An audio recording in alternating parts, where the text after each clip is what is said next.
Assalamu alaikum and hello everyone. Just checking the mic and everything.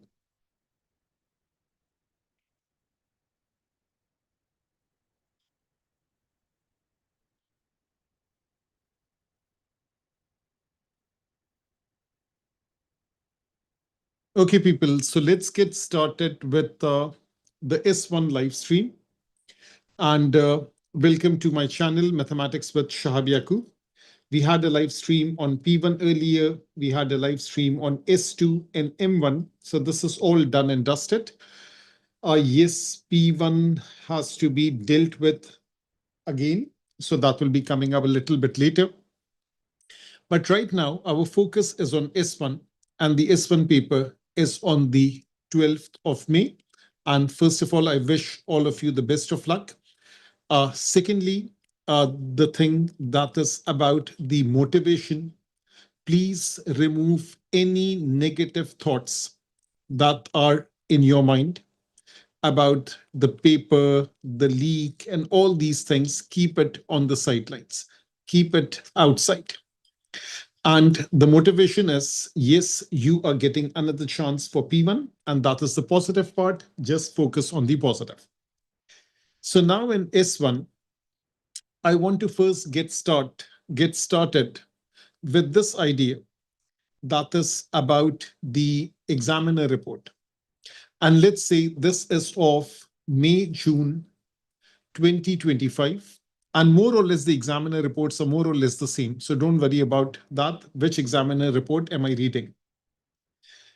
The first thing is the key message, and what are the main things that we need to take care of, just like we were taking care of in P1.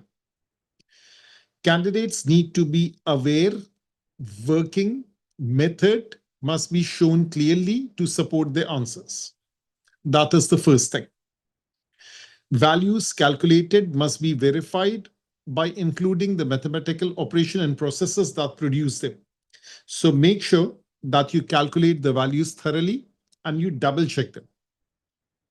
Successful solutions require both clear communication and accuracy. So not just accuracy, not just clear communication, it's both. The necessary intermediate steps should be included. Necessary intermediate steps should be included, especially when proving a given result. This proving could be about an ID, trigonometric ID. It could be about some probability, show that. It could be about some permutation combination. Of course, it can be about anything. Now it says where a diagram is requested, for example, histogram, cumulative frequency, stem plot, box plot, candidates would be well advised to be precise in its execution. It should be clearly and accurately drawn and appropriately labeled. Now, there are two things over here. Now, let me just jot down the main things over here.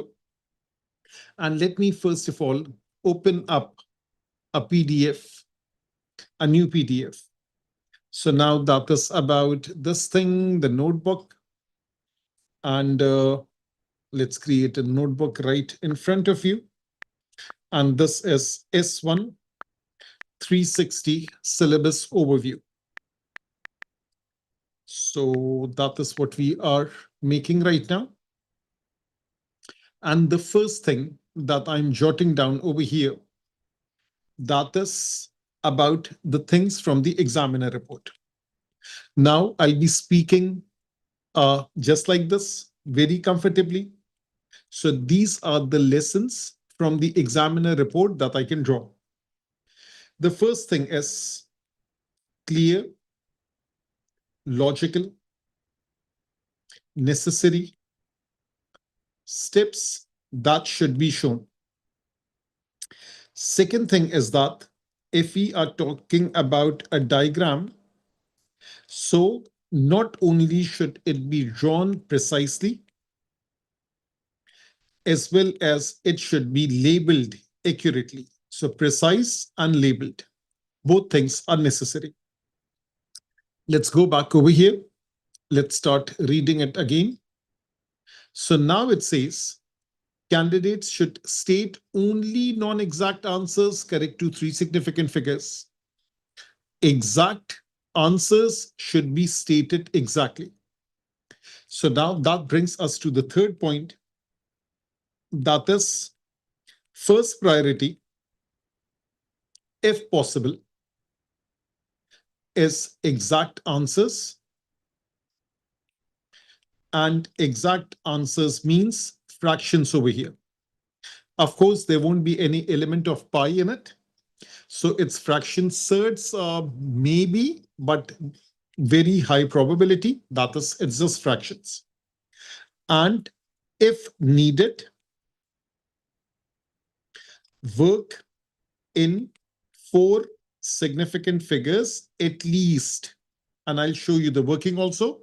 And by the way, those people who are attending this thing, the session, October, November 2025, I have made a video on variant 51, variant 52, and variant 55. And most likely tomorrow I'll make one on variant 53 also. So these were just uploaded on the channel. Do check them out because they will be emphasizing on this clear, logical, necessary steps.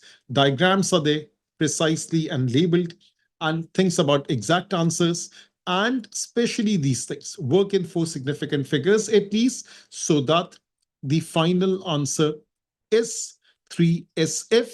And this is about non-exact answers. If the answers are not exact, then this is the thing.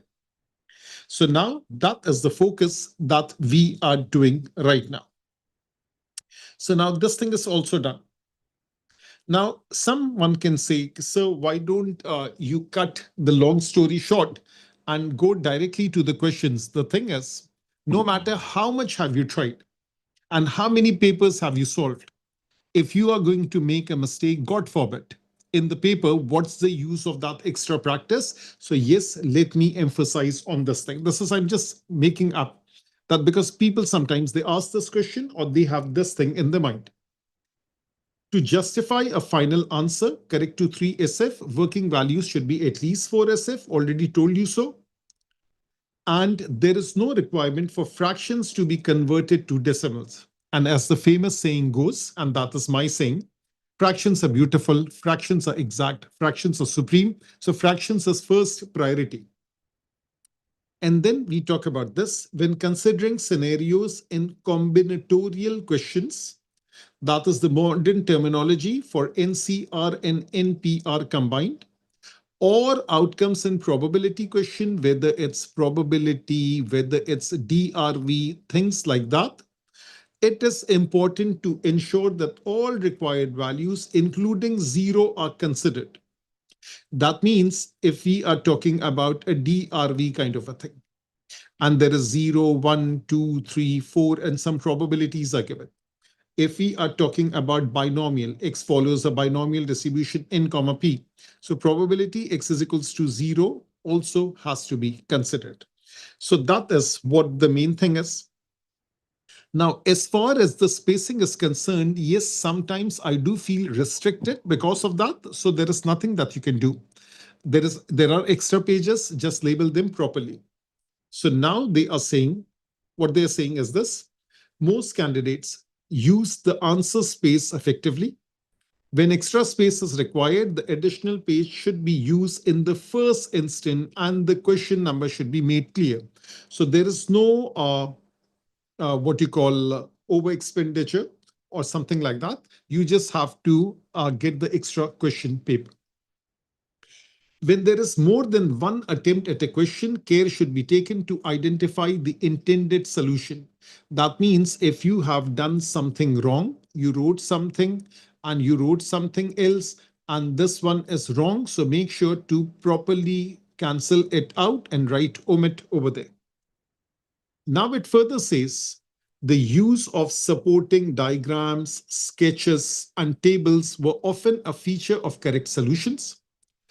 They help to organize multi-step processes and organize information effectively. That's the way I have taught. If you have seen my videos, if you are studying with me on a regular basis, you know what they are talking about. And let me go over here. Sufficient time seems to have been available for most candidates who use efficient and appropriate methods to attempt all the paper. A few candidates did not appear to have been adequately prepared for all topic areas, the normal distribution in particular. I don't know who are the ones who find normal distribution difficult. So now let's ignore this and let's come back over here. So now the first topic that I'm focusing on, that is this one, which is representation of data, because sometimes we just study it at the very last instance, and it is considered that people overlook this. So representation of data, there are two broad categories in this one. So the first category of representation of data, this is about the calculation-based things. And the second one is about the diagram-based thing. So now when we talk about calculation, we talk about mean, we talk about variance, we talk about standard deviation, we talk about coding, and more or less, these are the basic things. And yes, of course, you can consider median to be part of it. You can consider interquartile range to be part of it, and so on. So now we'll be talking about all this thing. As far as diagram is concerned, there is the box plot. The official name is box and whisker diagram. Then there is stem plot. Official name is stem and leaf diagram. Then there is the all famous histogram. Then there is the cumulative frequency graph. And people ask this question, can we draw a polygon by joining by straight line segments? Yes, you can. Can we draw a curve? Yes, you can. And of course, there could be something basic as bar chart. I mean, that's too basic. They don't ask, but I'm just letting you know that this thing you have studied in O-level maths. So maybe they can ask you something kiddish like this. So expect the unexpected. So these are the two things. So let me get started with this topic number one, that is representation of data. So now let's first talk about all these things. That is about the median and the quartiles. First of all, the terminology that you see over here, and I'll use my highlighter, the range, that is simple range, that is highest value minus lowest value. Quartiles split the data into four parts, the lowest 25%, the upper 25%, and then the middle 50%, like that. So Q1, 25% lies below lower quartile, median 50% lies below median, upper quartile 75% lies below upper quartile. Now, if raw data is given, first you need to arrange in ascending order and just choose the middle value. If there are odd number of values, there is a middle value. So 11 divided by 2 is 5.5, round it up, that's the sixth value, that is the median.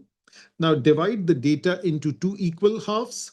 The median from the smallest value, that is the lower quartile. The median from the greatest, the bigger values, that is the upper quartile. If there is what you call even number of data, for example, sixth value, seventh value, for example, there are 12 values over here. So now 12 divided by 2 is 6. So choose the sixth value, choose the seventh value, take the average, and that is the median. And then out of these six values, choose the median, that is the lower quartile. Out of these six values, choose the median, that is the upper quartile. Now, similarly, sometimes they can ask the median from a frequency distribution. So let's say over here, this is 3, 17, 29, 34, 12. So therefore, altogether, there is 95. 95 divided by 2 is 42.5. So 43rd value. So three values are over here, 17 are over here, that is 20. This is for reference, 20 plus 29 is 49. That means the 43rd value is this 37. Got the idea? There are 29 37s written over there. The 43rd value is also 37. So therefore, the median is 37. Okay, now stem and leaf diagram. Now some positives, advantages of stem plot. That means the original data is preserved, nicely arranged in ascending order. Data should be arranged according to class intervals of equal width. That is very necessary. There should always be a key associated with it. So for example, if the data is like this 10, 11, 13, 15, 17, 19, something like this. So now there are 6 values over here. There are 7 values over here. So this first piece of data falls into the category 10 to 19, then 20 to 29. So these are class intervals and they have equal width. So raw data first arranged in ascending order. That is what you need to focus on. Then since they all are starting with 1, so I would write 1 over here and then the leaves over here. This is not necessary, but better. And then you can calculate the median and the quartiles and so on.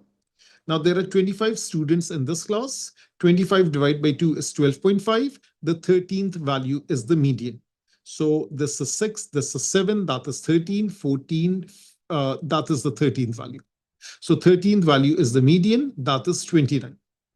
And then out of how many are there? 13, 12 values. So 1, 2, 3, 4, 5, 6, 6, and 7th. So 19 and 21, the average of this, that's the lower quartile.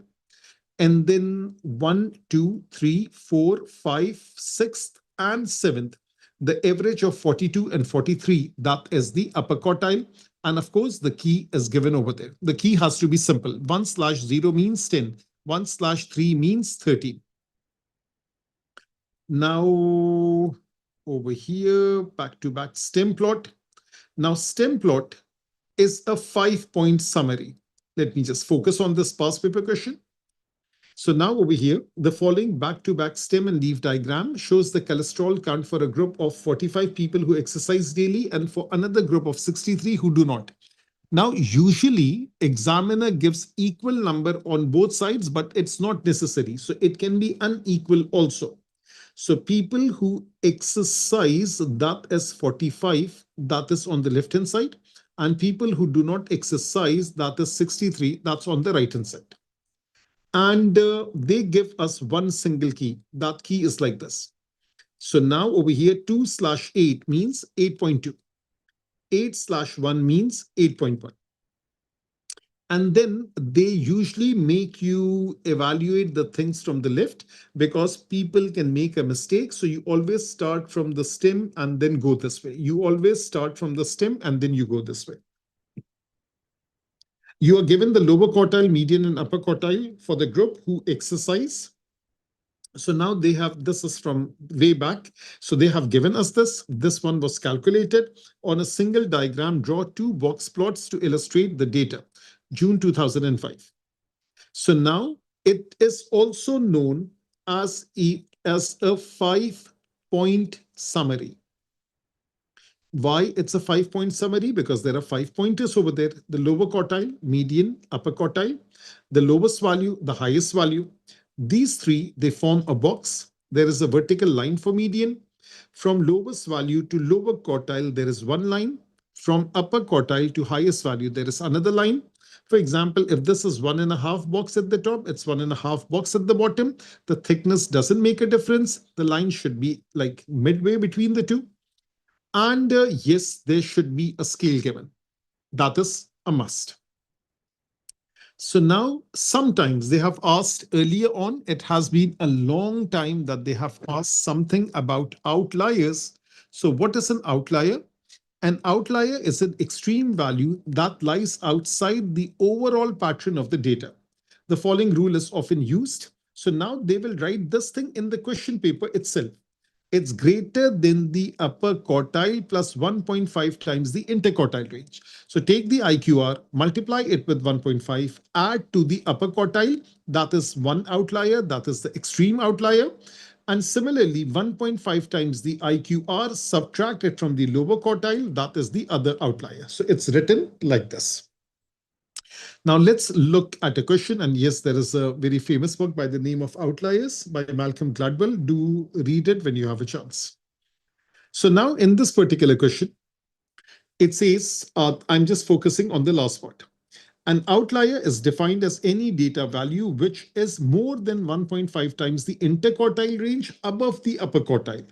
So upper quartile plus 1.5 IQR, that is one of them, or more than 1.5 times the interquartile range below the lower quartile. So lower quartile minus 1.5 IQR. Now list the outliers. The smallest value is 10. The largest value is 570. That is later on. First of all, I have the lower quartile 140. I have the upper quartile 210. I have the interquartile range, that is 70. 1.5 times 70 is 105.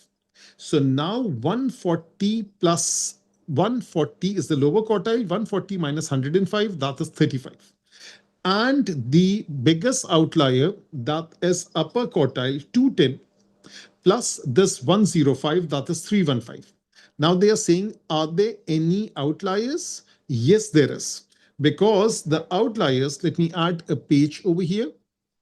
So now the outliers should lie between these two values. So the greatest one should be 315. The smallest one should be 10.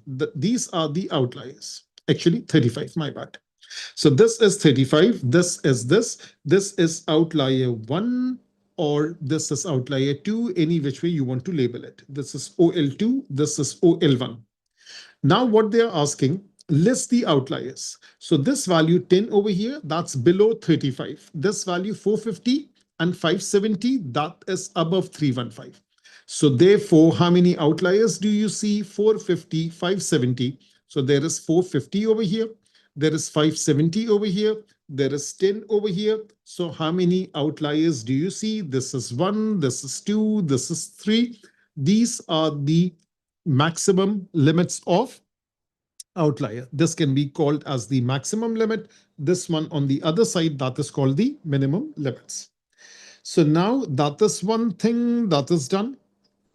Already talked about the box plot. And basically, you do it for comparison purposes. Now, what kind of comparison can they be? First thing first, they can ask us about the stem plot versus the box plot, the advantage. So the advantage of a stem plot is original data is still there. And the disadvantage of a box plot is the original data is lost. So this advantage of stem is technically the disadvantage of box. And the advantage of box plot is the disadvantage of stem. Median and quartiles and skewness, I'll just talk about skewness in a short while, are seen at a glance. Okay? And for this thing, you have to work out these things. So if they would ask, what is the advantage of a stem plot? Original data is still there. It's preserved. What is the advantage of a box plot? You get a 5-point summary. At a glance, you get 5 major points, which is lowest value, lower quartile, median, upper quartile, highest value, and also something that is called skewness. And let me just talk about skewness. I just want to double check whether it's on this page or not. It's on the next page. There is also this thing, which is there are 3 measures of central tendency. That is mean, that is median, that is mode. Mean is the average or the typical value. All values are taken into consideration, and this is distorted by extreme value. For example, the salary someone is receiving daily, that lies between $10 and $50. I'm just giving you an example. And there is someone earning a salary of 350. So the mean that you will calculate, that will be unrealistic. It is distorted by extreme values. When we talk about this thing, which is median, this occurs in the middle. 50% of the data lies below the median, and 50% lies above it. This is also typical value for our purposes. Mode, this is not a mathematical concept. Let me just push this down. No, mode is not a mathematical concept, it's just a general idea. It's the most occurring value.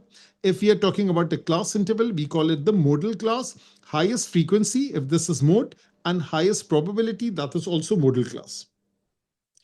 Measures of dispersion, range, highest value minus lowest value, standard deviation and variance or interquartile range.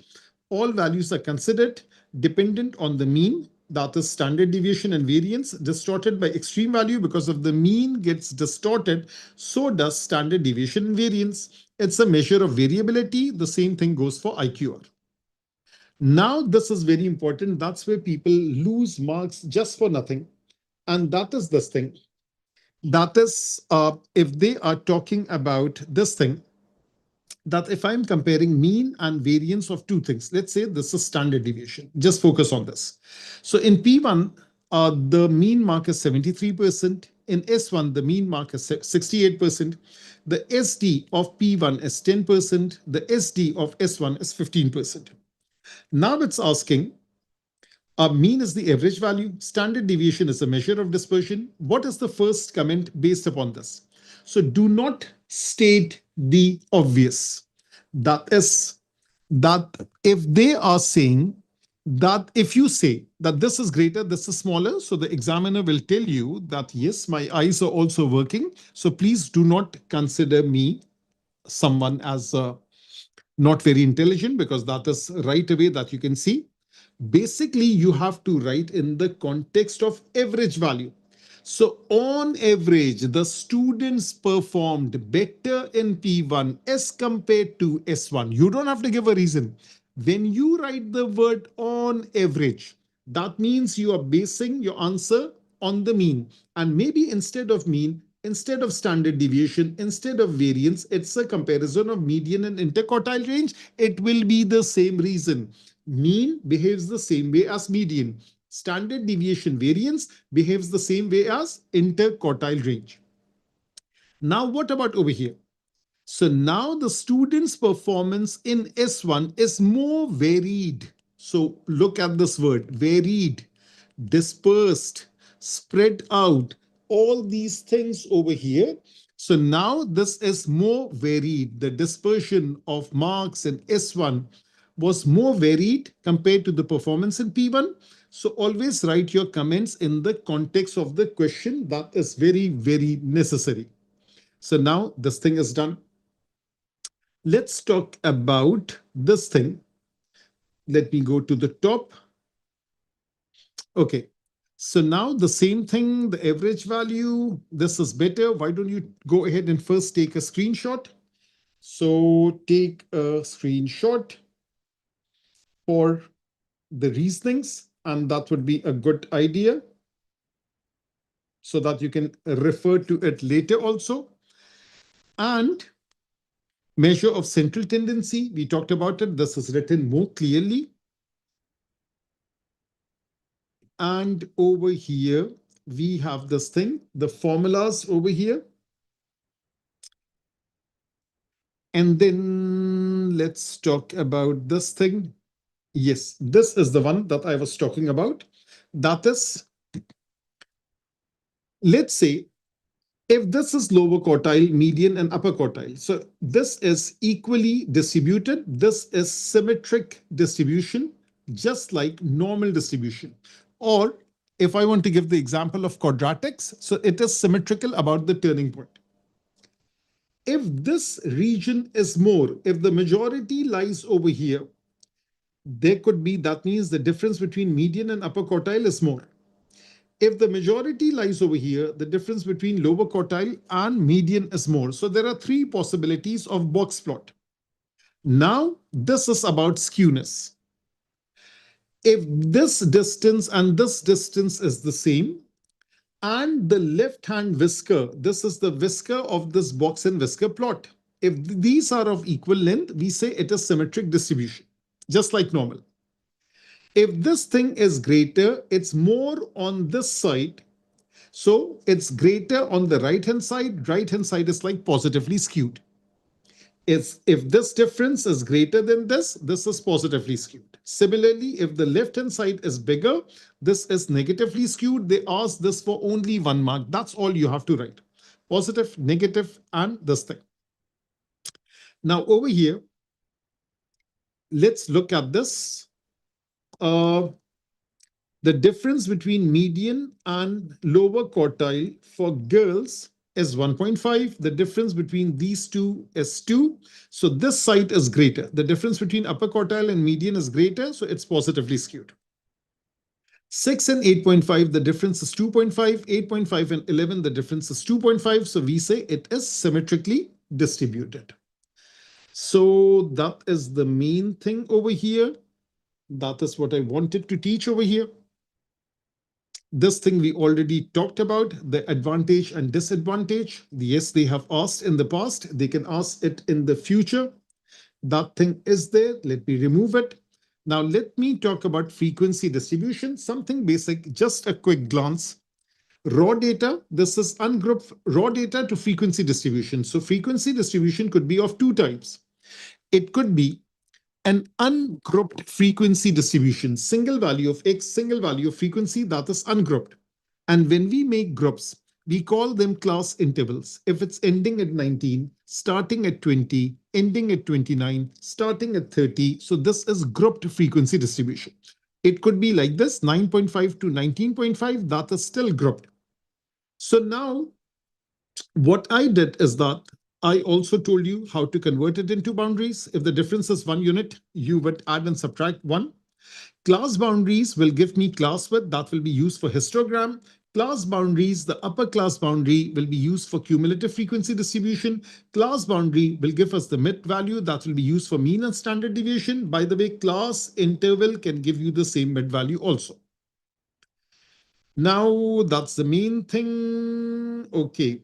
So if it's of equal class width, frequency goes on the vertical axis, class boundaries on the horizontal axis, but the examiner will give you unequal class width. So frequency density goes on the vertical axis.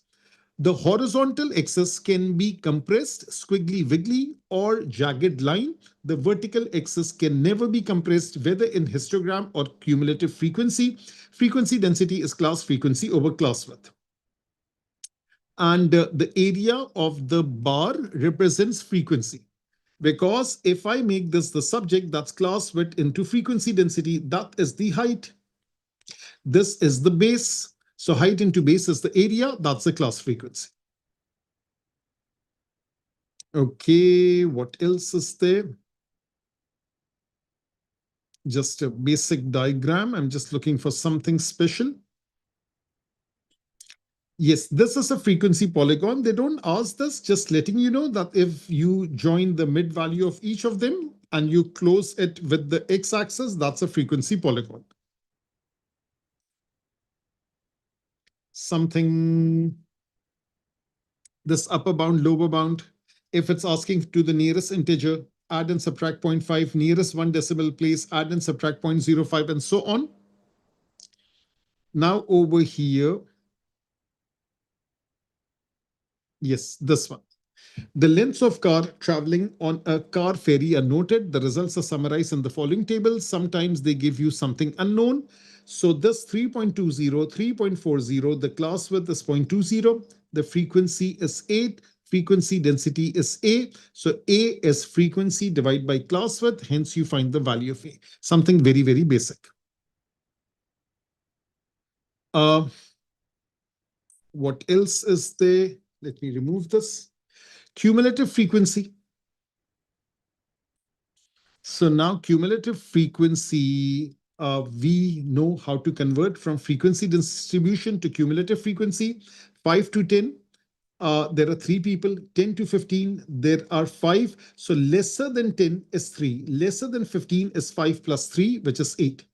And the very, very lower class boundary of the very first class interval, nothing is below 5. So 5 should correspond to 0 because it should touch the x-axis. We can get the lower quartile, upper quartile, median out of it. So always double check if it's ending over here, does it tally with this number? Sometimes this number is different and maybe it's ending over here. So be very, very careful. Vertical axis, cumulative frequency. Horizontal axis, class boundaries. It could be marks, mass, length, time, and so on. 50% of 200 is 100. So therefore, we will go to 100, touch the graph, read the value, and you will get the median. 25% will give me lower quartile. 75% will give me upper quartile. Now, let's say, yes, let's focus on this. It says how many insects have a length lesser than 3.5 centimeter. So we will go to 3.5. We will touch the graph and read the value, that is 132. So lesser is read directly. Why is it read directly? Because it's based upon upper class boundary. So lesser is direct.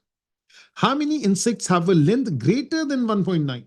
So let me go to 1.9, touch the graph, read of the value, that is 20, but 20 are having a length lesser than this thing. So what about this difference? That is 180. The total minus 20 is 180. They have a length greater than this. That is the main thing that needs to be taught. The same kind of questions are over here. Take a screenshot so you can look at it a bit later. So that is the idea of cumulative frequency. Now let me talk about mean and variance. Now mean and variance, sigma x, that is summation of x. Sigma x square, that is first square, and then add it up. This is summation of x square. Everyone knows this. The formulas, they are written in the formula booklet, but of course you will have a hang of it. Alternative formula, this is very, very rarely used. Sometimes you might be needing this to compare with the original formula, sigma x square over n minus x bar square. And maybe one of the things is unknown. This is given, this is given, this is given, and you are able to find this. Once in a blue moon, they ask a question like this. For example, over here, sigma x, add up all these values. These are raw data. Sigma is x square, square each value, and then add it up. You can calculate mean, you can calculate variance. That is the basic stuff. This is summarized data, and they haven't asked this thing for a very long time. That is, someone becomes part of the group, someone exits the group. Now it says the ages of 18 people attending an evening class are summarized by the following totals. Sigma x is this, sigma x square is this. Calculate the mean and standard deviation of the ages. Very simple. X bar, that is 745 over 18. Sigma x square is 33951 divided by 18 minus 745 over 18 square. Of course, you know that if this answer was required, since this is not exact, you will give to 3SF. And before that, you should write at least 4SF value. If you want to use it for the next step, use the unrounded value, or even better, just plug this fraction right away over here. And then you get the standard deviation and so on. Now add subtraction of someone's data from the group. Now it says one person leaves the group. The mean age of the remaining 17 people is 41. So now be very, very fluid with working with this. X bar is sigma x over n. The new x bar is this. The new n is this. If I multiply these two, what do I get? 697. That is the sigma x for 17 people. Sigma x, the previous one for 18, is 745. So the difference is 48 years. The difference between these two is 48. That's the age of the person who left the group. Now, sigma x square for 17, sigma x square for 18 is there. Now you will take this value. You will square it and then have it subtracted. So that's a sigma x square for 17 people, sigma x for 17 people, number is 17. Hence, you find the new standard deviation.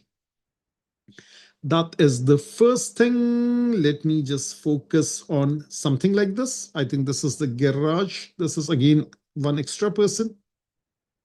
But this has a small twist to it. It says the heights of a group of 28 people were measured. The mean height was found to be this, and the standard deviation was found to be this. A person whose height left the group. Find the mean and height of the remaining 27 people. Again, this is just like the previous question. We have 172.6. We have n is 28. We have this thing. Now over here, let me also make sigma x squared the subject. So if I make sigma x squared the subject, this x bar square will go to the other side. put a bracket, multiply by n. That is the formula for sigma x square. So the sigma x square of the original data is this thing. Now remaining 27 people, we need to find the SD. So now first of all, the X bar, is it given over here? 170, or is it over here? I think it's the first part is done over here. So now 172.6 into 28, that is sigma X, that is this much. This person left the group. So the new sigma X is this thing, that thing divided by 27, that is the exact value, 173. Now x bar is 173, n is 27, sigma x square new. Use the new sigma x square. So old sigma x square minus 161.8 square, that is this value. Of course, this is all calculator based. And then based upon the new data, we find the new standard deviation. I have a habit of writing the formula for variance. I write it as SD square. I don't like using the square root over here. Once I get this value, at the very end, I'll use the square root and then I'll get this answer. Don't forget to round it off. Now, something like this. Two different sets of data. So nowadays they're giving the easy version, but expect the unexpected. The kind of papers that people have seen in S2 and M1. Yes, P1 was easy, but you can expect some non-traditional things. So sometimes this is like 21 years old paper. So they can just pick a question, just change some numbers and give you this question. So yani, don't expect that they can never ask this. They can always come up with new ideas. A group of 10 married couples and 3 single men found that the mean age of 10 women was 41.2. Standard deviation of the woman's age was 15.1.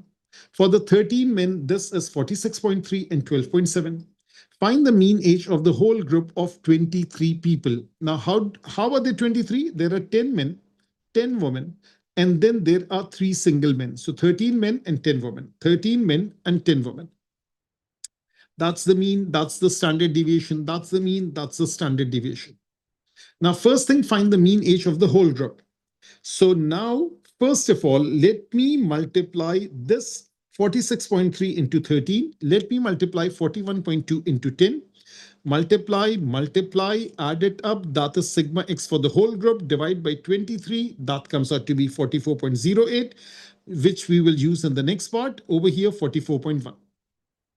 Now, similarly, we use the same formula again. In the previous one, I first made the subject, then inserted the values. This time I inserted the values and made the subject sigma xm square. Similarly, sigma xw square. Got the idea? Standard deviation for women is given, number of women is given, average of women is given. The same thing goes for men. Now the sigma x square for the group of 23 is take the blue value, take the red value and get the green value. The green mean was given as 44.08. Number of green is 23. And then you get this answer, which is 14.0 exact. So now this thing is done. Let me talk about coding now. So coding is basically using a substitution to simplify data, something like this. And they have once asked this coding in an S2 paper also. So of course, I haven't seen a coding question as yet in November 2025. I think there was something in June, but in November, I haven't seen it. There is one variant left. Maybe it's over there. I cannot be very sure. But yes, I mean, expect something like this. The length of time, T minutes, taken to do a crossword in a certain newspaper was observed on 12 occasions. The results are summarized like this. Calculate the mean and standard deviation. Now, these two things will be the same. So let y is equals to t minus 35. So this becomes sigma y. This becomes sigma y square. You find y bar. Yes, it can come out to be negative because of the coding. And sigma y square, based upon this, you find standard deviation square in terms of this thing. Now, calculate the mean and standard deviation of these times taken. These time is this variable t. Now, from the original data, we subtracted 35 from each one of them. So now the mean is increased by 35. Just make t the subject. Let me put a bar over here. So I think that is the bar. T bar is equals to y bar plus 35. So negative 1.25 plus 35, that is this answer. This is exact, leave it as it is. And the standard deviation remains unchanged because of this addition and subtraction. So standard deviation for the variable t is the same thing as standard deviation for variable y, and that thing is done. Another question like this. It says the values x in a particular set of data are summarized by sigma x minus 25 is this, sigma x minus 25 square is this. The mean x bar is 28.325. Find the standard deviation of x. Step 1, let y is equals to x minus 25. This is sigma y. You find y bar. This is sigma y square. Now this time, what is missing? The missing piece of the puzzle is n. So now x bar is 28.325. So first find y bar in terms of n. Y bar is x bar minus 25. Y bar is 133 over n. That is 28.325 minus 25. Make n the subject. That will give you an exact value, because n has to be an integer. It's a number of people. Find the standard deviation of x. So work in terms of y. Standard deviation of y square, sigma y square over n minus y bar square. Plug in everything. SD comes out to be 9.113 significant figures. Standard deviation of x should be the same. Now the thing is, this is 9.11 square. I'm writing this thing. Now they are asking sigma x square. So we use this thing, that standard deviation of y is the same thing as standard deviation of x. And then over here, we find sigma x square. The formula, I did not put the square root. Therefore, this is sdx square. This is sdy square. So I think let's move to this one, stem plot, box plot. This is all done.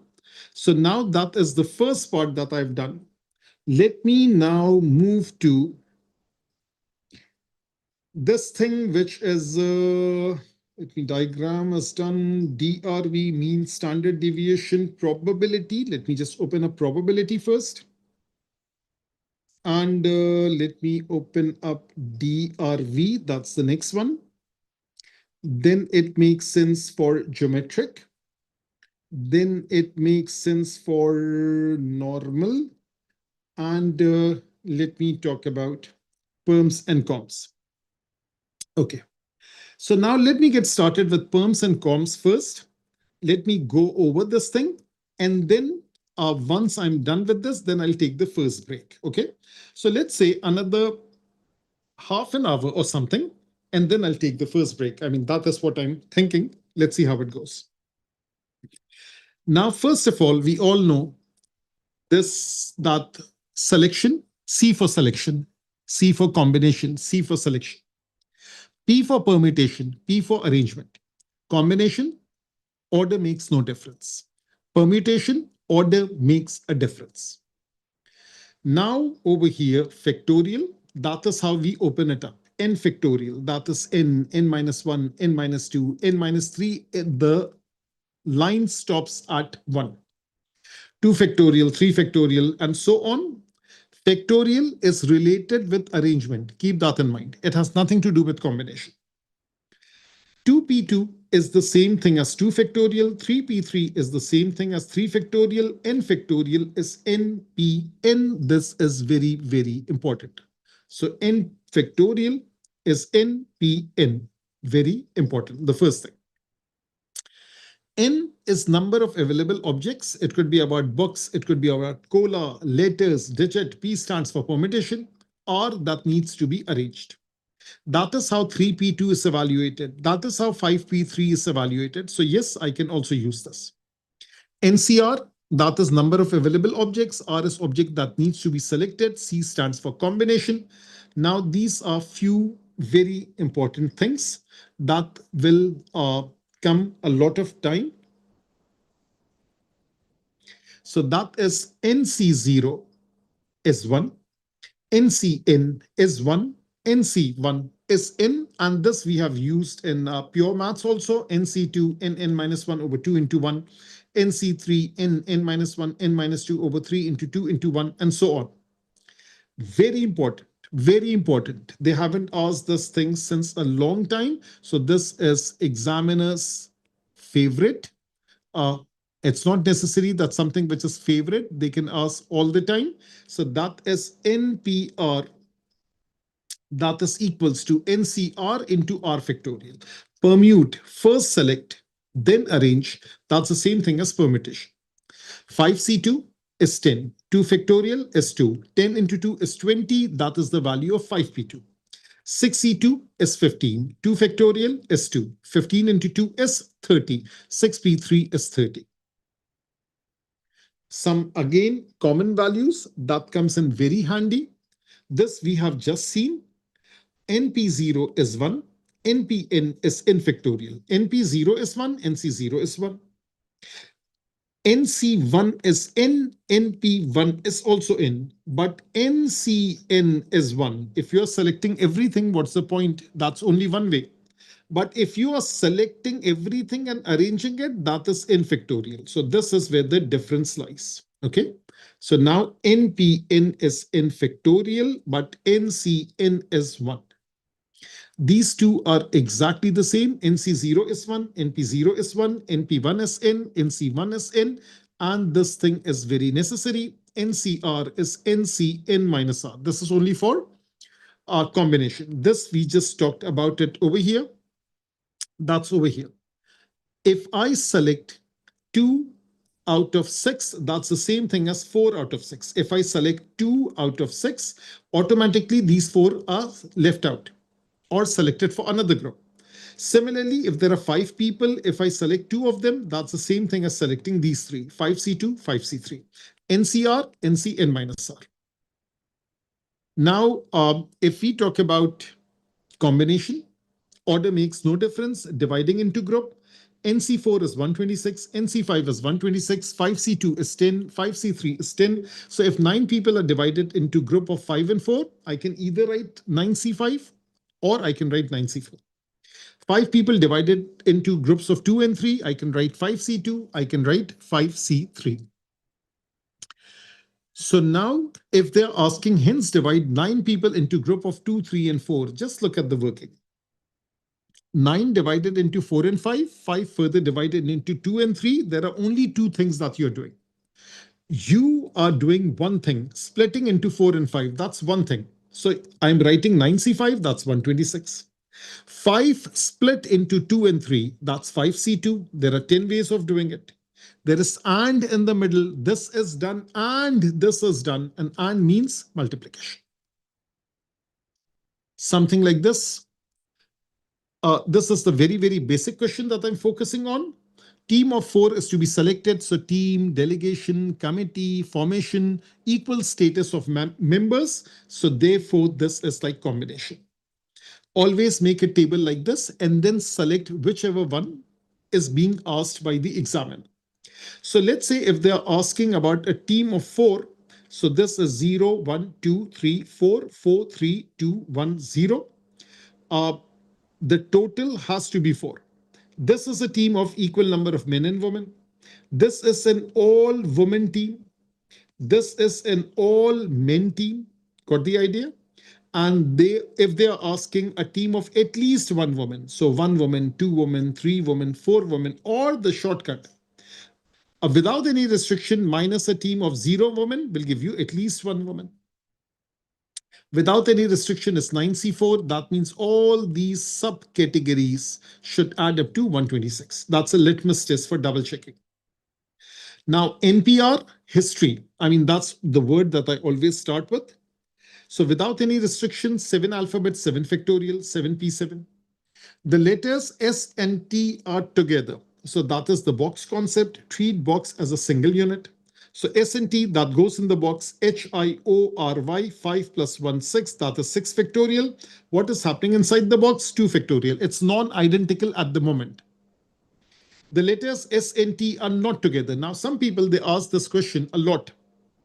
And that is why I'm focusing on the basics. Of course, the videos are there for May, June 2025, for October, November 2025. Of course, you can have a look. There are a variety of good questions over there. But my focus in this live stream, the 360 degrees syllabus overview, is that whatever conceptual things are troubling you, that should be taken care of. So where is my page over here? that thing, this 360 overview. So this is topic one that we talked about a lot. And now the whole purpose over here of topic number two, that is permutation, that is combination. So basically, I'm focusing on the conceptual things. Because if this thing is clear, yes, you can look at a lot of papers, May, June 2025, October, November 2025. You can look at a variety of questions and it will be all good. So in permutation, yes, there are a lot of concepts. There is the concept of together. There is a concept of not together. There is a concept of separated. So the word separated is not next to each other. That is the wording that they use.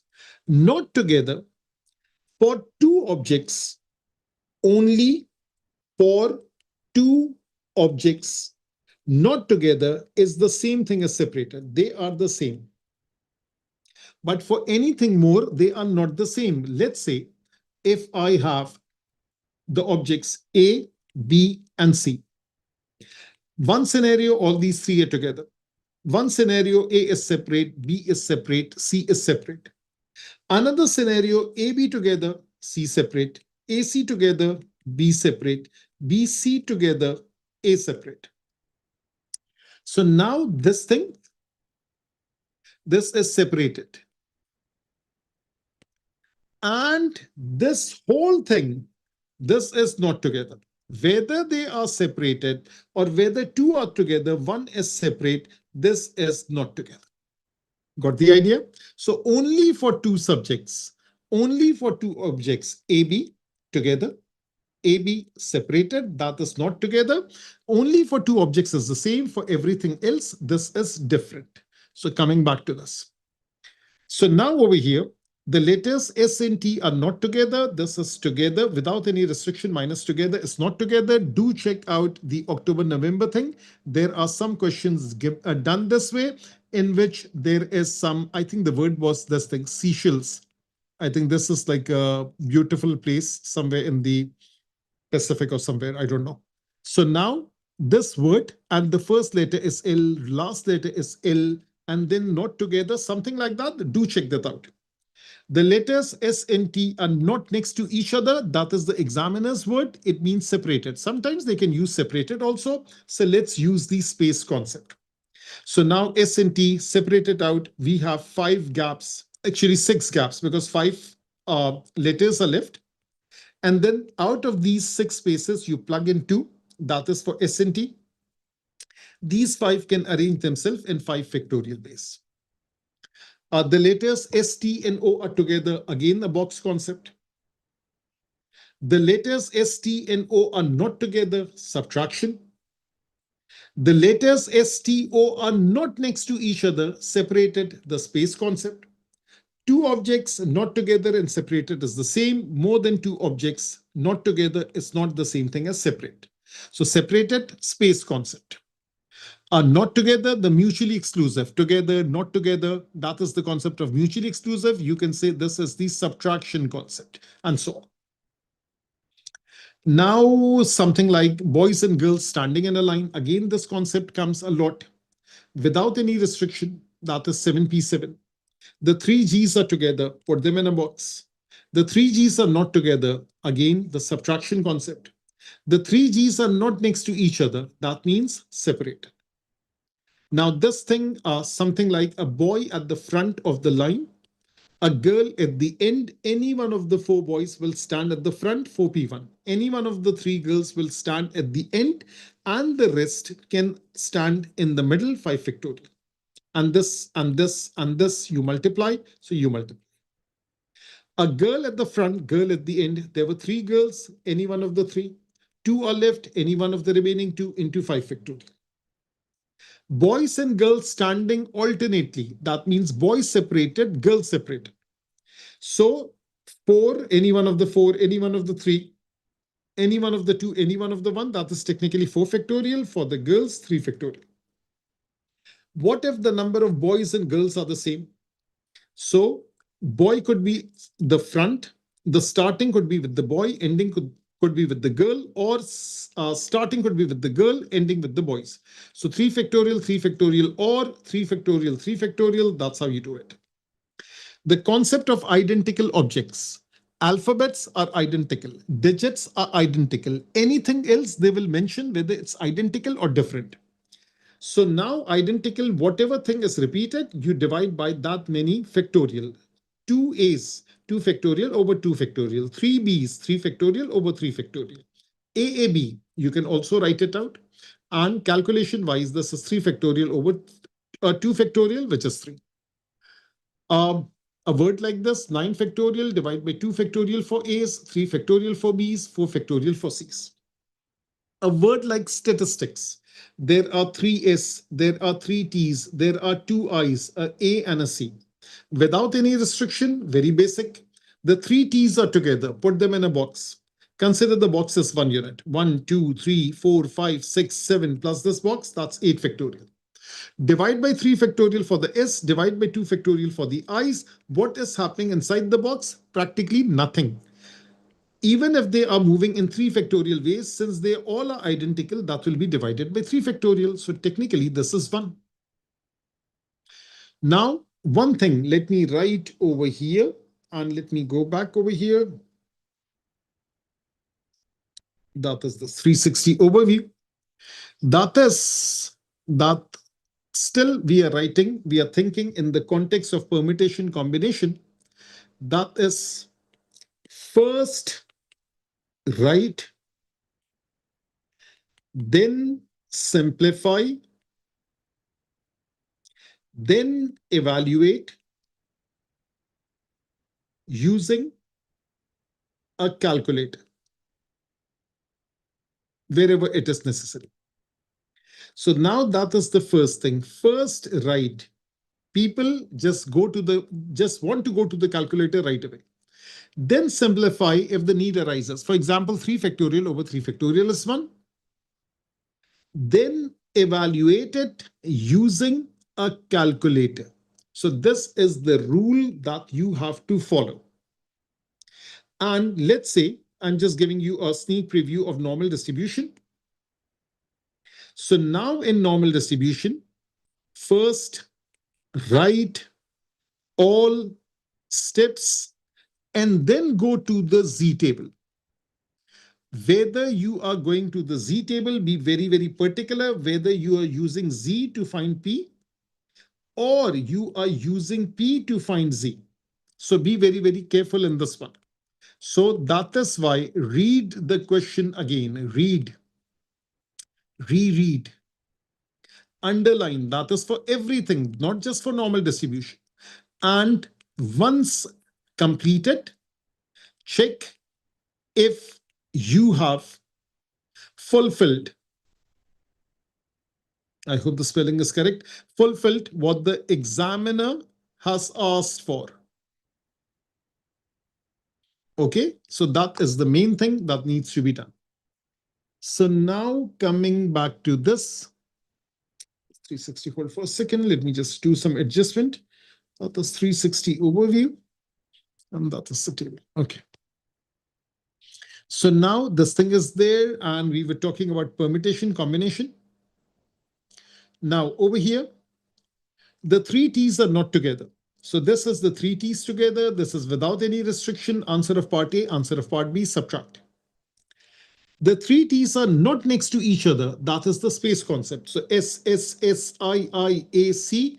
7 plus 1, 8 spaces. Out of space, 8 spaces fit in these 3t's, but divide by 3 factorial because they are identical. This numerator is the same, whether it's identical or non-identical. It's the denominator that makes the difference. 3 factorial division for 3's, 2 factorial division for 2i's. The arrangement starts and ends with an I.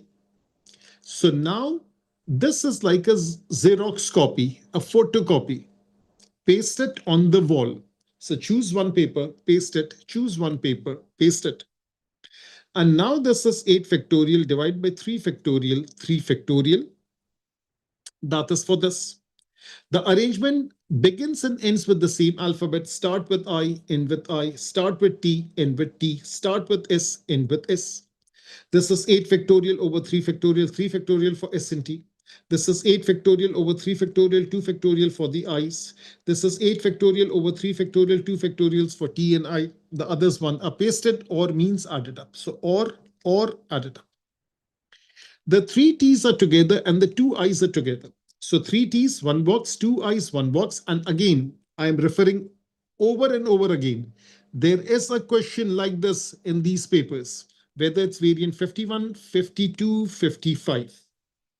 So now 3 T's, 2 I's, and these 3 and these 2. So how many are there? 7 factorial. What is happening inside the box? 3 factorial. What is happening inside? 2 factorial. For the green, divide by 2 factorial. For the T, divide by 3 factorial. For this, divide by 3 factorial. So this is 1. This is 1. Basically, this is 7 factorial over 3 factorial. So simple.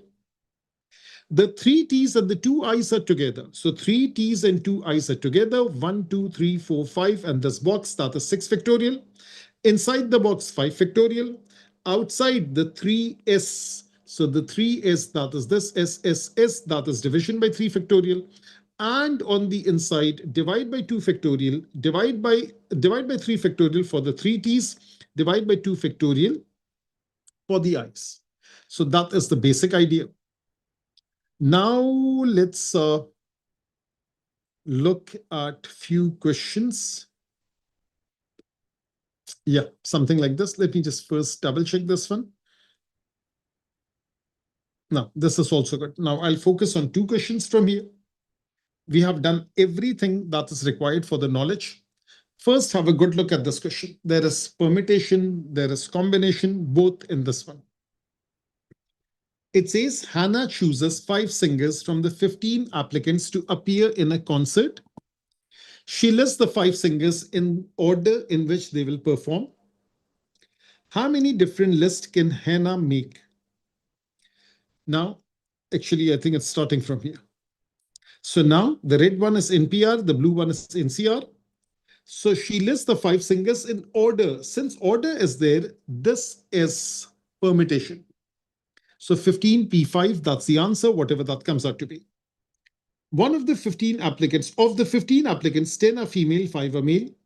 Find the number of lists in which the first performer is male, second is female, third is male, fourth is female, and fifth is male. So 5 performers. So male, any one of the 5, any one of the 4, any one of the 3. Female, any one of the 10, any one of the 9, along this thing, multiply. So now, yes, you can also write it like this. 5P3. So 5 into 4 into 3 is 5P3. 10 into 9 is 10P2. So this and multiply. Now the next part's over here. Hannah friend Amy would also like a group of 5 performers to include more male than females. The order in which they perform is no longer relevant. That means now it's combination. Find the number of different selections of 5 performers with more males than females. So now I can write everything which I've written, and then you can pick and choose. So you can use this rough work also over here. 0, 1, 2, 3, 4, 5, 5, 4, 3, 2, 1, 0. She needs more males. So 3 male, 2 female, 4 male, 1 female, 5 male, 0 female. If you can start directly with this, I have no issue. Examiner will have no issue.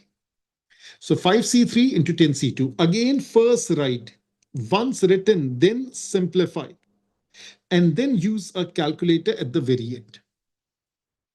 So now what about this? 2 of the applicant, Mr. and Mrs. Blake, 2 of the applicants are, find the number of different selections that include Mr. and Mrs. Blake and also fulfill Amy's requirement. Very nice question. So now 324150, I need this, but Mr. and Mrs. should be there. So now what I have done is that this 5, that becomes 4 because Mr. Blake is separate. This female 10, this 9 is over here, Miss Blake is over here. So these 2 are included always. That means the 3, 2 actually becomes 2 and 1 because 1 and 1 is selected. This 4 1 actually becomes 3 and 0.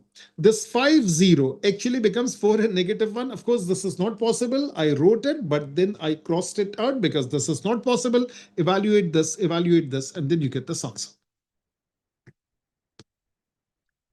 Something like this. Find the number of different arrangements which can be made of all 10 letters of the word wallflower if there are no restrictions.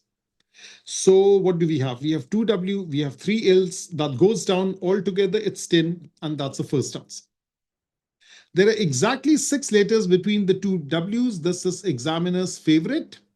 Exactly 6 letters. So this is by making different diagrams.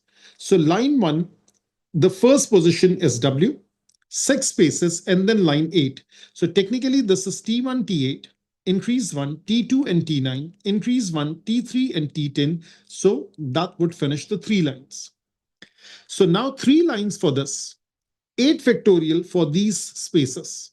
The W's are fixed and we divide by 3 factorial. So W is fixed in each line. That is why we are not dividing by 2 factorial.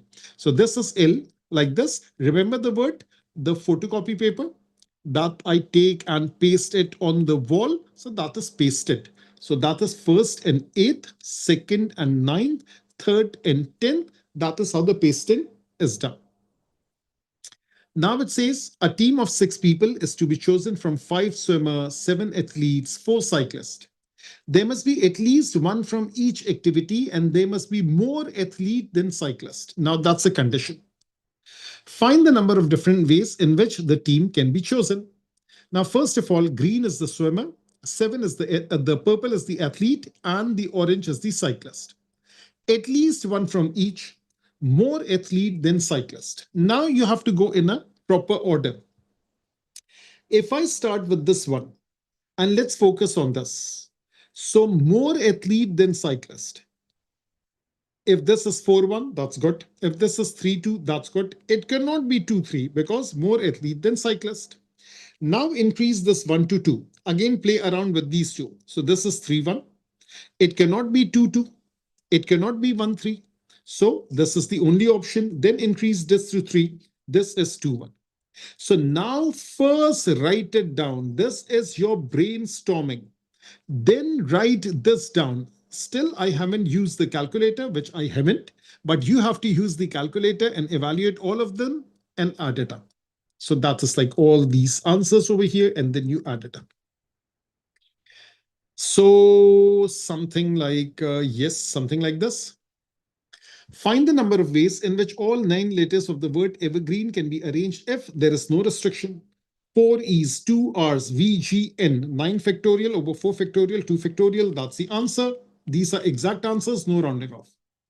The first letter is R, last letter is G. First letter is R, fix it. Last letter is G, fix it. So out of 9, 7 are left. R's, 1 R is used, 1 R is over here. That won't make a difference. Divide by 4 factorial for the E's. The 3 E's, the E's are all together. So there are 4 E's, they are all together. 1, 2, 3, 4, 5, and the 6, that is 6 factorial. Inside the box, 4 factorial. 4 factorial for the E's, 2 factorial for the R's. So this is for the E's, this is for the R's. That's the answer. Now, what else is there? Now find the number of selection. So now when we are talking about number of selection in these identical things, discard extra identical objects, don't use NCR. So now it says 3 letters from the 9 letters of the word evergreen are selected. Find the number of selections which contains no E's and exactly 1 R, which contains no E's. That means I can play around with R. That kind of table is very necessary. The 4 E's are there, the 2 R's are there, the VGN are there. So the answer of part 4 is 0 E, 1 R. That means the 2 should be selected from here. You choose 1 R, you discard the rest, you discard all of them. Don't write anything out because this is number of ways. So this is 3C2. This is 0, this is 0. All 3 come from here. 3C3 is 1. This is 0, this is 2. So 1 comes from here. That is 3C1. The total answer is 7. Now I need to look at something like this. I'm looking for something in which number of possibility, I cannot locate it.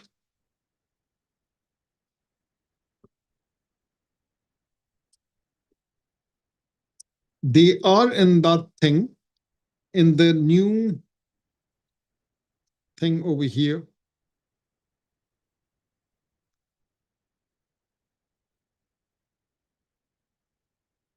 Okay, let me do this question. This is nice one. A village hall has 40. This is, I think the first part is over here. No. The village hall has 40 seats for 40 people, consisting of 8 rows with 5 seats in each. Mary, MAWEJ are the first to arrive.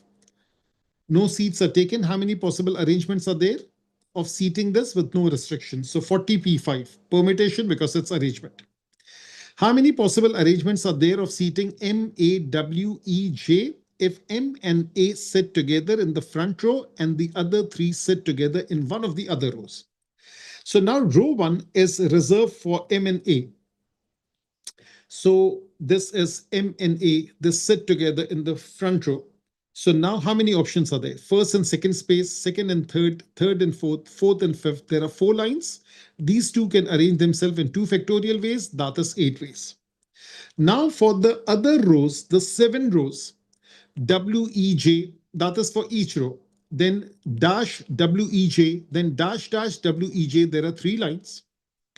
For each of them, there is 3 factorial into 3 for the 3 lines. That is 18 ways. And how many rows are there? 2, 3, 4, 5, 6, 7, 8. There are 7 rows. So 7 into 18, that is 126 ways. Over here, there are 8 ways. So this is 8 into 126. That is this answer. Yes, this was a tough one. Something with refusal. Yes, very necessary.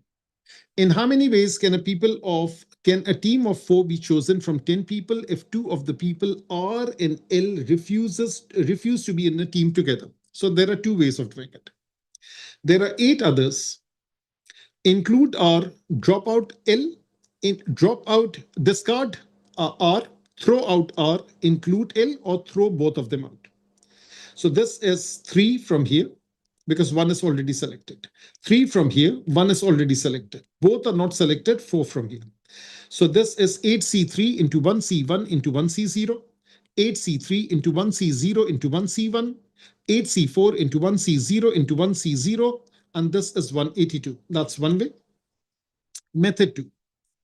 Select both of them. This is not what you want, but we are doing a method. So 8C2, that is this thing, into 2C2, which is 1. So that is 28. Without any restriction, 10C4, that's 210. The difference is 182, which is the answer right over here.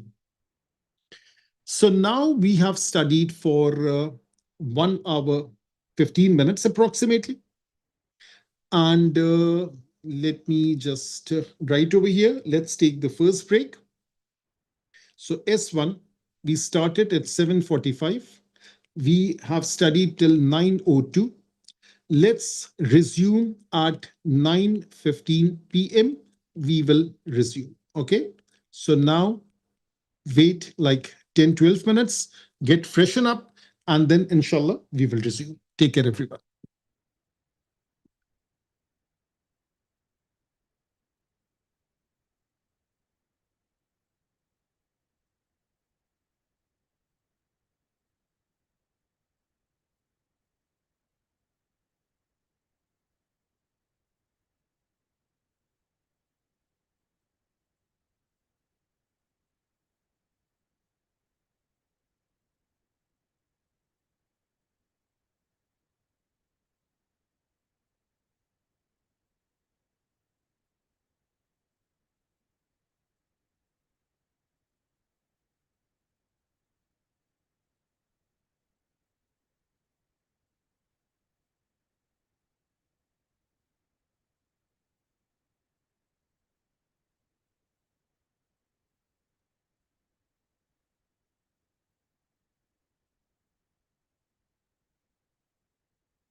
Assalamu alaikum, everyone. So let's get started again. And this time, let's do things in one shot.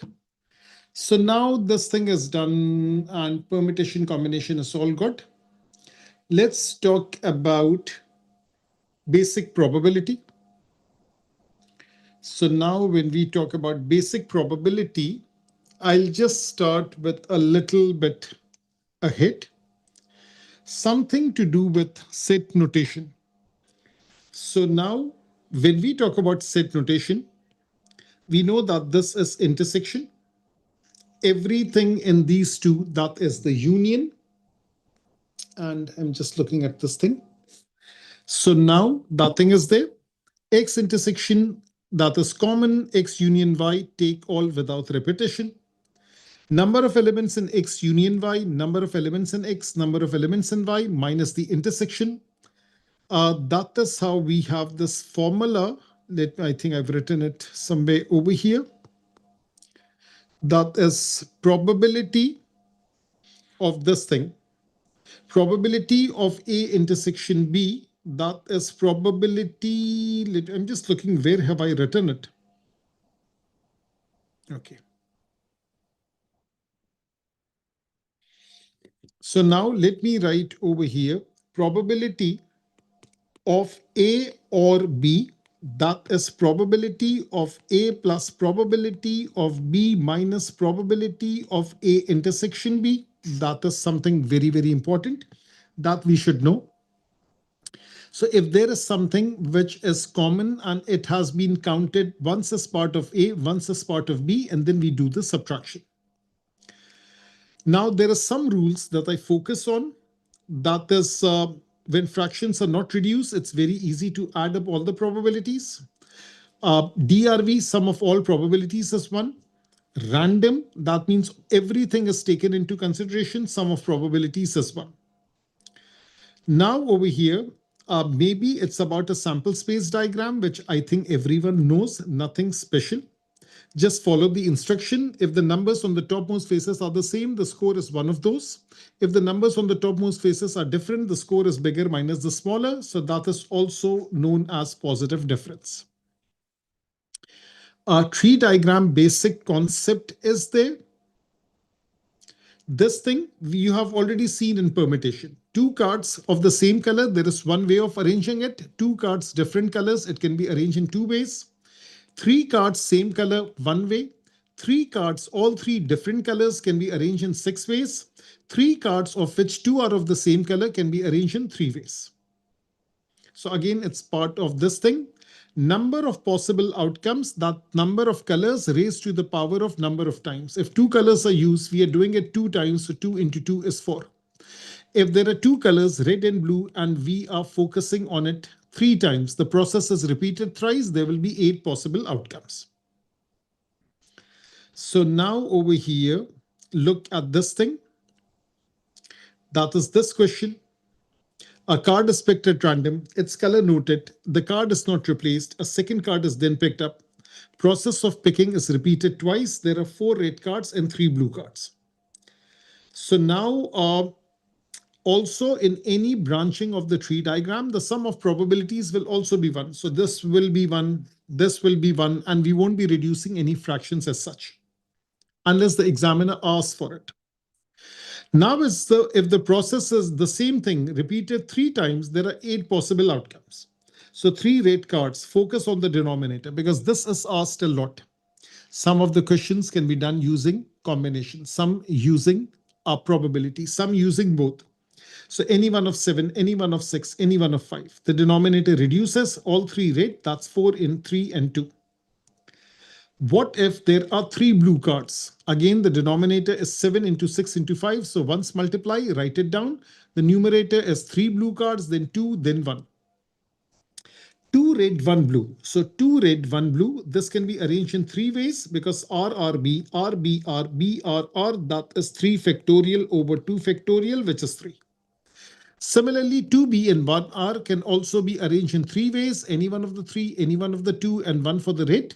3 is for the number of combinations. So one option, 3 options, 3 options. Altogether, there are 8 options. Now, what about the conditional probability? The condition goes down in the denominator, something relevant out of the condition goes up. For example, given that the person is early for work, so the condition is early for work. So car early, bus early, train early. That is this basic question that I always do in class. This is car, bus, and train, three modes of transport: early, late, early, late, early, late. These are the different outcomes that we see. Now, if they say, given that the person is early for work, find the probability he did not travel by car. That means he did not fly in the air. So he either traveled by bus or by train. So these two relevant probabilities, that goes up. So now the official formula is this thing: probability of A slash B. That is probability of A intersection B divided by probability of B. And what it reads is this thing: probability of A occurring given B has already occurred. So again, I have to refer you to October, November 2025, variant 51, 52, 55. In one of these questions, there was a DRV question, and it was something like this: probability x not equal to 2 given that x is greater than 0. I think that was this. That is exactly based upon the same principle. Probability of A occurring given B has already occurred. So now over here, the condition is probability x greater than 0. That goes down in the denominator. And let's say there are three things that makes up the denominator. So not maybe this is for 1, this is for 2, this is for 3, these three probabilities. It says not equal to 2. So not equal to 2, cross it out, this thing goes up, this thing goes up, and then that's the numerator, this is the denominator. This is just like this one. Probability that the person is early for work, find the probability he did not travel by car. So the car is cut off, the bus and the train values, they go up. So do have a look. Now over here, that is probability, the basic concept. And yes, this one is one of my favorite. It says vehicles approaching a certain road junction from town A can either turn left or right or go straight on. Over a period of time, it has noted that the vehicles approaching the particular junction, 55% turn left, 15% turn right, 30% go straight on. The direction of vehicles take at the junction is independent of the direction of any other vehicle at the junction. Find the probability the next three vehicles approaching, one goes straight on and the other two both turn left or both turn right. So now one goes straight on. Straight on is this green one. And both turn left or both turn right. So straight, left, left, straight, right, right. And yes, don't forget this factor of 3. Yes, because SLL can be arranged in 3 ways. SRR can be arranged in 3 ways. 3 vehicles approach a junction from town A.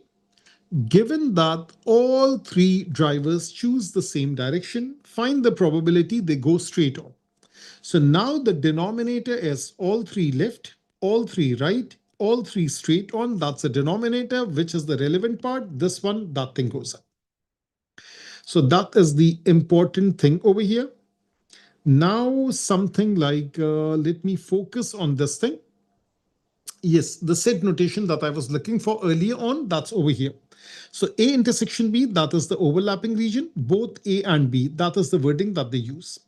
A union B, that is take all without repetition, either A or B or both. So now a lot of people, they think that or means always add it up. No, if there is something in common and that has been counted twice, we will still subtract it once. This is a basic set notation thing. That is the formula, the general probability formula.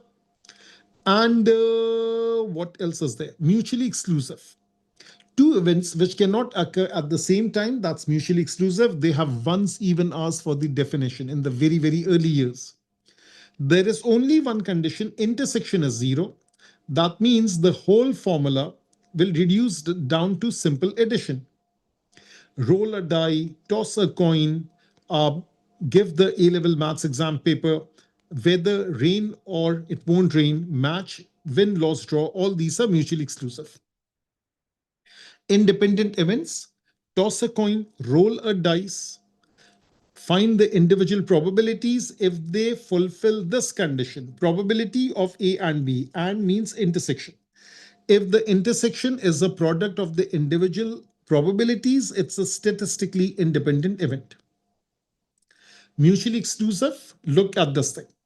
Two events which cannot occur at the same time, intersection is zero. Independent, the outcome of one event does not affect the other. These are two different events. This is the same scenario in one event, like win or loss, like getting an A star, not getting an A star, and so on. So roll a die, you cannot get 3 and 5 at the same time. That's mutually exclusive. Roll a die and toss a coin, these two are independent of one another. Now, this is the general probability formula. If it's mutually exclusive, this one will disappear. This is simple addition, whether it's for two terms or two events or three events. Independent, these two will remain. This minus thing will remain, but this can be obtained from individual multiplication. So now let's look at some table type of question. It says in a group of 30 adults, 25 are right-handed, 8 wear spectacles. The number who are right-handed and does not wear spectacle is 19. So right-handed does not wear spectacles, that is 19. And how many wear spectacles? That is 8. So this is 25, that is right-handed. 25 minus 19 is 6. 8 minus 6, this gives me 2. 5, this 30 minus 25 is 5. 5 minus 2 is 3. Do not wear spectacles, 22. Wear spectacles, 8. Not right-handed, 5. Right-handed, 25. Now look at this one. An adult is chosen at random from the group. Event X is the adult chosen is right-handed. Event Y, adult chosen wears spectacles. Determine whether X and Y are independent, justifying your answer. So now right-handed with spectacles, that is this thing, 6 over here. That is 6 over 30. Is this answer a product of these two? If it's a product, it's independent. If it's not a product, it's not independent. That is the basic idea. Now, something like this, that is also a very famous question. In a group of students, 3/4 are male. The proportion of male students who like the curry hot is 3/5. And the proportion of female who like the curry hot is 4/5. One student is chosen at random. Find the probability student chosen is either female or likes the curry hot or is both female and likes the curry hot. So now male is 3/4, female is 1/4. 3/4 are male, naturally 1/4 is female. Now out of these 3/4 like the curry hot, out of these 4/5 like the curry hot. So probability of hot, it could be male hot, so male and hot, or female and hot, or female and hot. So that comes out to be this thing. Probability A union B, probability of A plus probability of B minus the intersection. Probability of female or hot, that is probability of female, 1/4. Probability of hot, 13 over 20, minus female and hot common, female and hot common is 4 over 20. So now this comes out to be 14 over 20, 7 over 10. A very nice conceptual question. The same question continues. Showing your working, determine whether the events the student chosen is male and the student chosen likes the curry hot are independent. Male is there, hot is there, male and hot, that is this thing. Male and hot is just a multiplication, that is this. Now, are these two independent? So 9 over 20, is it a product of 3/4 and 13 over 20? No, it's not equal. Therefore, it's not independent. So now that completes the idea of probability. Let's go to DRV. And in DRV, it's about discrete random variable. It's about counting. It's about number of hits obtained, number of rainy days, number of red cards, amount of money. Random means all possibilities are considered. Sum of probabilities add up to one. Variable because it varies. This chapter is about tree diagram, sample space, counting, listing, permutation, combination, following instruction, and using some formula. Expectation, expected value, theoretical mean, variance. This is the formula for expectation. This is the formula for expectation of x squared, and variance of x is this thing. Now, something like this. Formula based, they are using this formula kx square. Again, in October, November 2025, a question like this has appeared. You just plug in these values, you find the corresponding probability value, put them in a table. All the probabilities should add up to 1. The value of k is 1 over 25. Then this is 4 over 25. This is 1 over 25. This is 4 over 25. This is 16 over 25. You can calculate expectation and variance, not a big deal.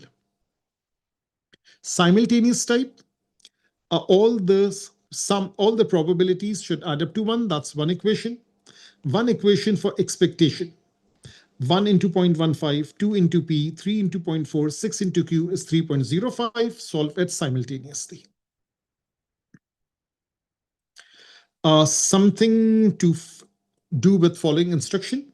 The random variable x takes the values 1, 2, 3, and 4 with probability of 1/4. In other words, it's a fair variable. Two independent values of x are chosen at random. If the two values of x are the same, the random variable y takes that value. So that means 1, 1 is 1, 2, 2 is 2, 3, 3 is 3, 4, 4 is 4.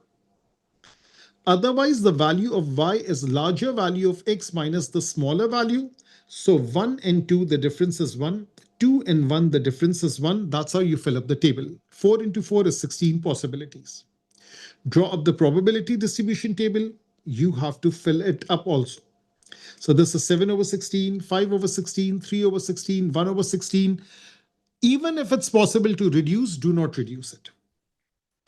Given that y is even, this is even, this is even, this is 5 over 16, this is 1 over 16, that goes down in the denominator. Find the probability y is equals to 2. So this is based upon y is equals to 2. That goes up. 5 over 16 divided by 6 over 16. That is 5 over 6. Something. Yeah, something like this. 4 cards are taken one by one without replacement. X is the number of red cards drawn. Draw a probability distribution table for X. So 0 red card, 1 red, 2 red, 3 red, 4 red. This is done through probability and permutation. Same color, one way of arranging it. 4 colors, 4 discs or cards, of which 3 are the same. 4 factorial over 3 factorial, that is 4. This is 4 factorial over 2 factorial, 2 factorial, that is 6. This is 4 factorial over 3 factorial, which is 4. This is 4 factorial over 4 factorial, which is 1. How many blue are there? 4. How many red are there? 6. So 4, 3, 2, 1. Look at the pattern. 4, 3, 2. Look at the pattern. 4, 3. Look at the pattern. 4, 4 is gone. Originally, there was no red. Then 6 appears. Then 6 and 5 appears. Then 6, 5, 4 appears. Then 6, 5, 4, 3 appears. Denominator is the same, 10, 9, 8, 7. That's the number of ways. All the probabilities add up to 1. Easier one, that is combination. Just like the combination that we studied, the table thing, the man and the woman thing. 0, 1, 2, 3, 4, 4, 3, 2, 1, 0. Pick the red from red, pick the blue from blue, write all the options out. That's 210. And that should double check with 10C4 without any restriction, so that you know exactly that you're on the right track. Now that is DRV. I'm looking for a question which is about something in which, yeah, something like this. This is asked by a lot of people. So now this is in 2018, this question came, and it is coming almost every year. A game is played with 3 coins, A, B, C. Coin A and B are biased so that the probability of obtaining a hit is 0.4 for coin A, 0.75 for coin B. Coin C is not biased. What does it mean? It is fair. The three coins are tossed once. Draw up a probability distribution table for the number of hits obtained. Hence, calculate the mean and variance of the number of hits obtained. So now I have written it like this. This is A, B, and C. These are the probabilities for hit. These are the probabilities for tail. C is fair, so that's half and half. Since these are given in decimals, therefore continue in decimals. If these were given in fractions, I would have continued with fractions. First of all, zero hit, that means tail, tail, tail. So multiply out these three. Three hits, multiply out these three. Now, sometimes they give one of them to prove the other one can be found by subtraction. Now, probability x is equals to 1. That means one hit. So it could be hit, tail, tail. It could be this hit and this tail and this tail. It could be this hit and this tail and this tail. So 0.4, 0.25, 0.5, 0.4, 0.25, 0.5, 0.6, 0.75, 0.5, 0.6, 0.75, 0.5. And then the last 0.6, 0.25, 0.5, 0.6, 0.25, 0.5. Work in exact values, that is exact. And this too, I did not calculate, I just found it by subtraction. Why waste my energy? So now this question is of the same type. This is in fractions. And this is more refined because now they are saying, show that the probability of obtaining exactly two heads and one tail is this much. The random variable x is the number of hits obtained. Draw the probability distribution table for x and then expectation and then variance. So now the same thing that was in decimals, now it is in fractions. Probability of zero hits, that's tail, tail, tail. Probability of three hits, 2/3, 2/3, 4/5. Now, since they want us to prove two heads and one tail, I'll focus my energy only on this. Two heads, one tail. So now it is hit, hit, and tail. 2/3, 2/3, 2/3, 1/5. So now two heads, one tail, 2/3, 2/3, 1/5. And then two heads, one tail. So this is hit and this tail and this hit. 2/3, 1/3, 4/5. 2/3, 1/3, 4/5. Be very, very calm in this. And then the last one, that is again two heads, one tail. So now I can take this tail and these two heads. And that is how this thing is done. Add it all up. This is obtained by subtraction. So now let me focus on something else. I think this is good enough. Okay. So now let me write a few things over here. That is, we talked about permutation combination. Now let's talk about topic number 3 and 4 that we did. So basically topic 3, that was probability and probability distribution. Now keep in mind DRV. This is DRV. This is one part. I have kept binomial and geometric and normal is not DRV. So these two are still DRV. So this is DRV, the second part. This is DRV, the first part. That is what we have discussed. So now the thing is, fractions, work in fractions where possible. Do not reduce. And over here, think calmly. That is very necessary. Because again, you have to, unless and until you think clearly and you jot down the things, you make a strategy, and then it's just about 4 operations: multiplication, division, addition, subtraction. It's just 4 operations. So now this won't take that much time. This will take that much time. So therefore, the thinking time is greater than solving time. Because unless and until you are thinking straight, you cannot proceed. So keep that in mind. This is S1. This is not P1. So you have to think very, very clearly. So 1 hour 15 minutes is the perfect time. you will be left with 10 minutes extra at the end.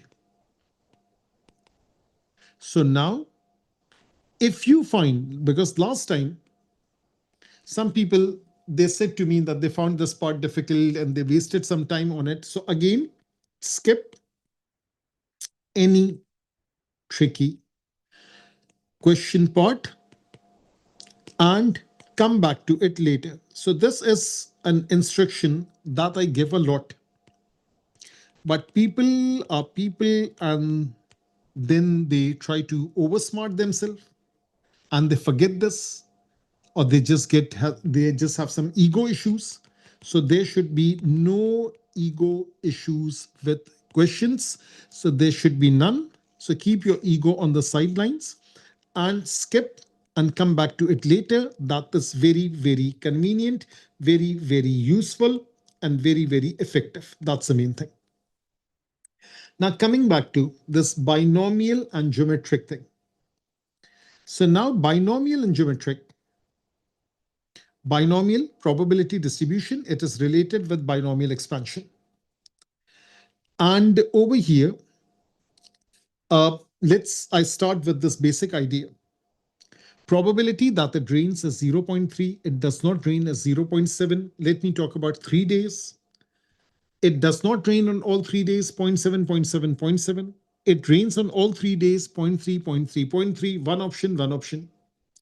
Monday, Tuesday, Wednesday, there could be 2 rainy days. So RRN, RNR, NRR. So that are 3 options into 0.3, into 0.3, into 0.7. And similarly, 1 rainy day. So NNR, NRN, RNN. Again, there are 3 options. And when you add it all up, it is DRV, sum of probabilities as well. This is binomial probability distribution because there is success and failure. So from the perspective of rain, it's rain versus no rain. We have seen questions in which there are 4 colors. Green is success, not green is failure. Now the condition is the distribution will be modeled as binomial provided probabilities are fixed.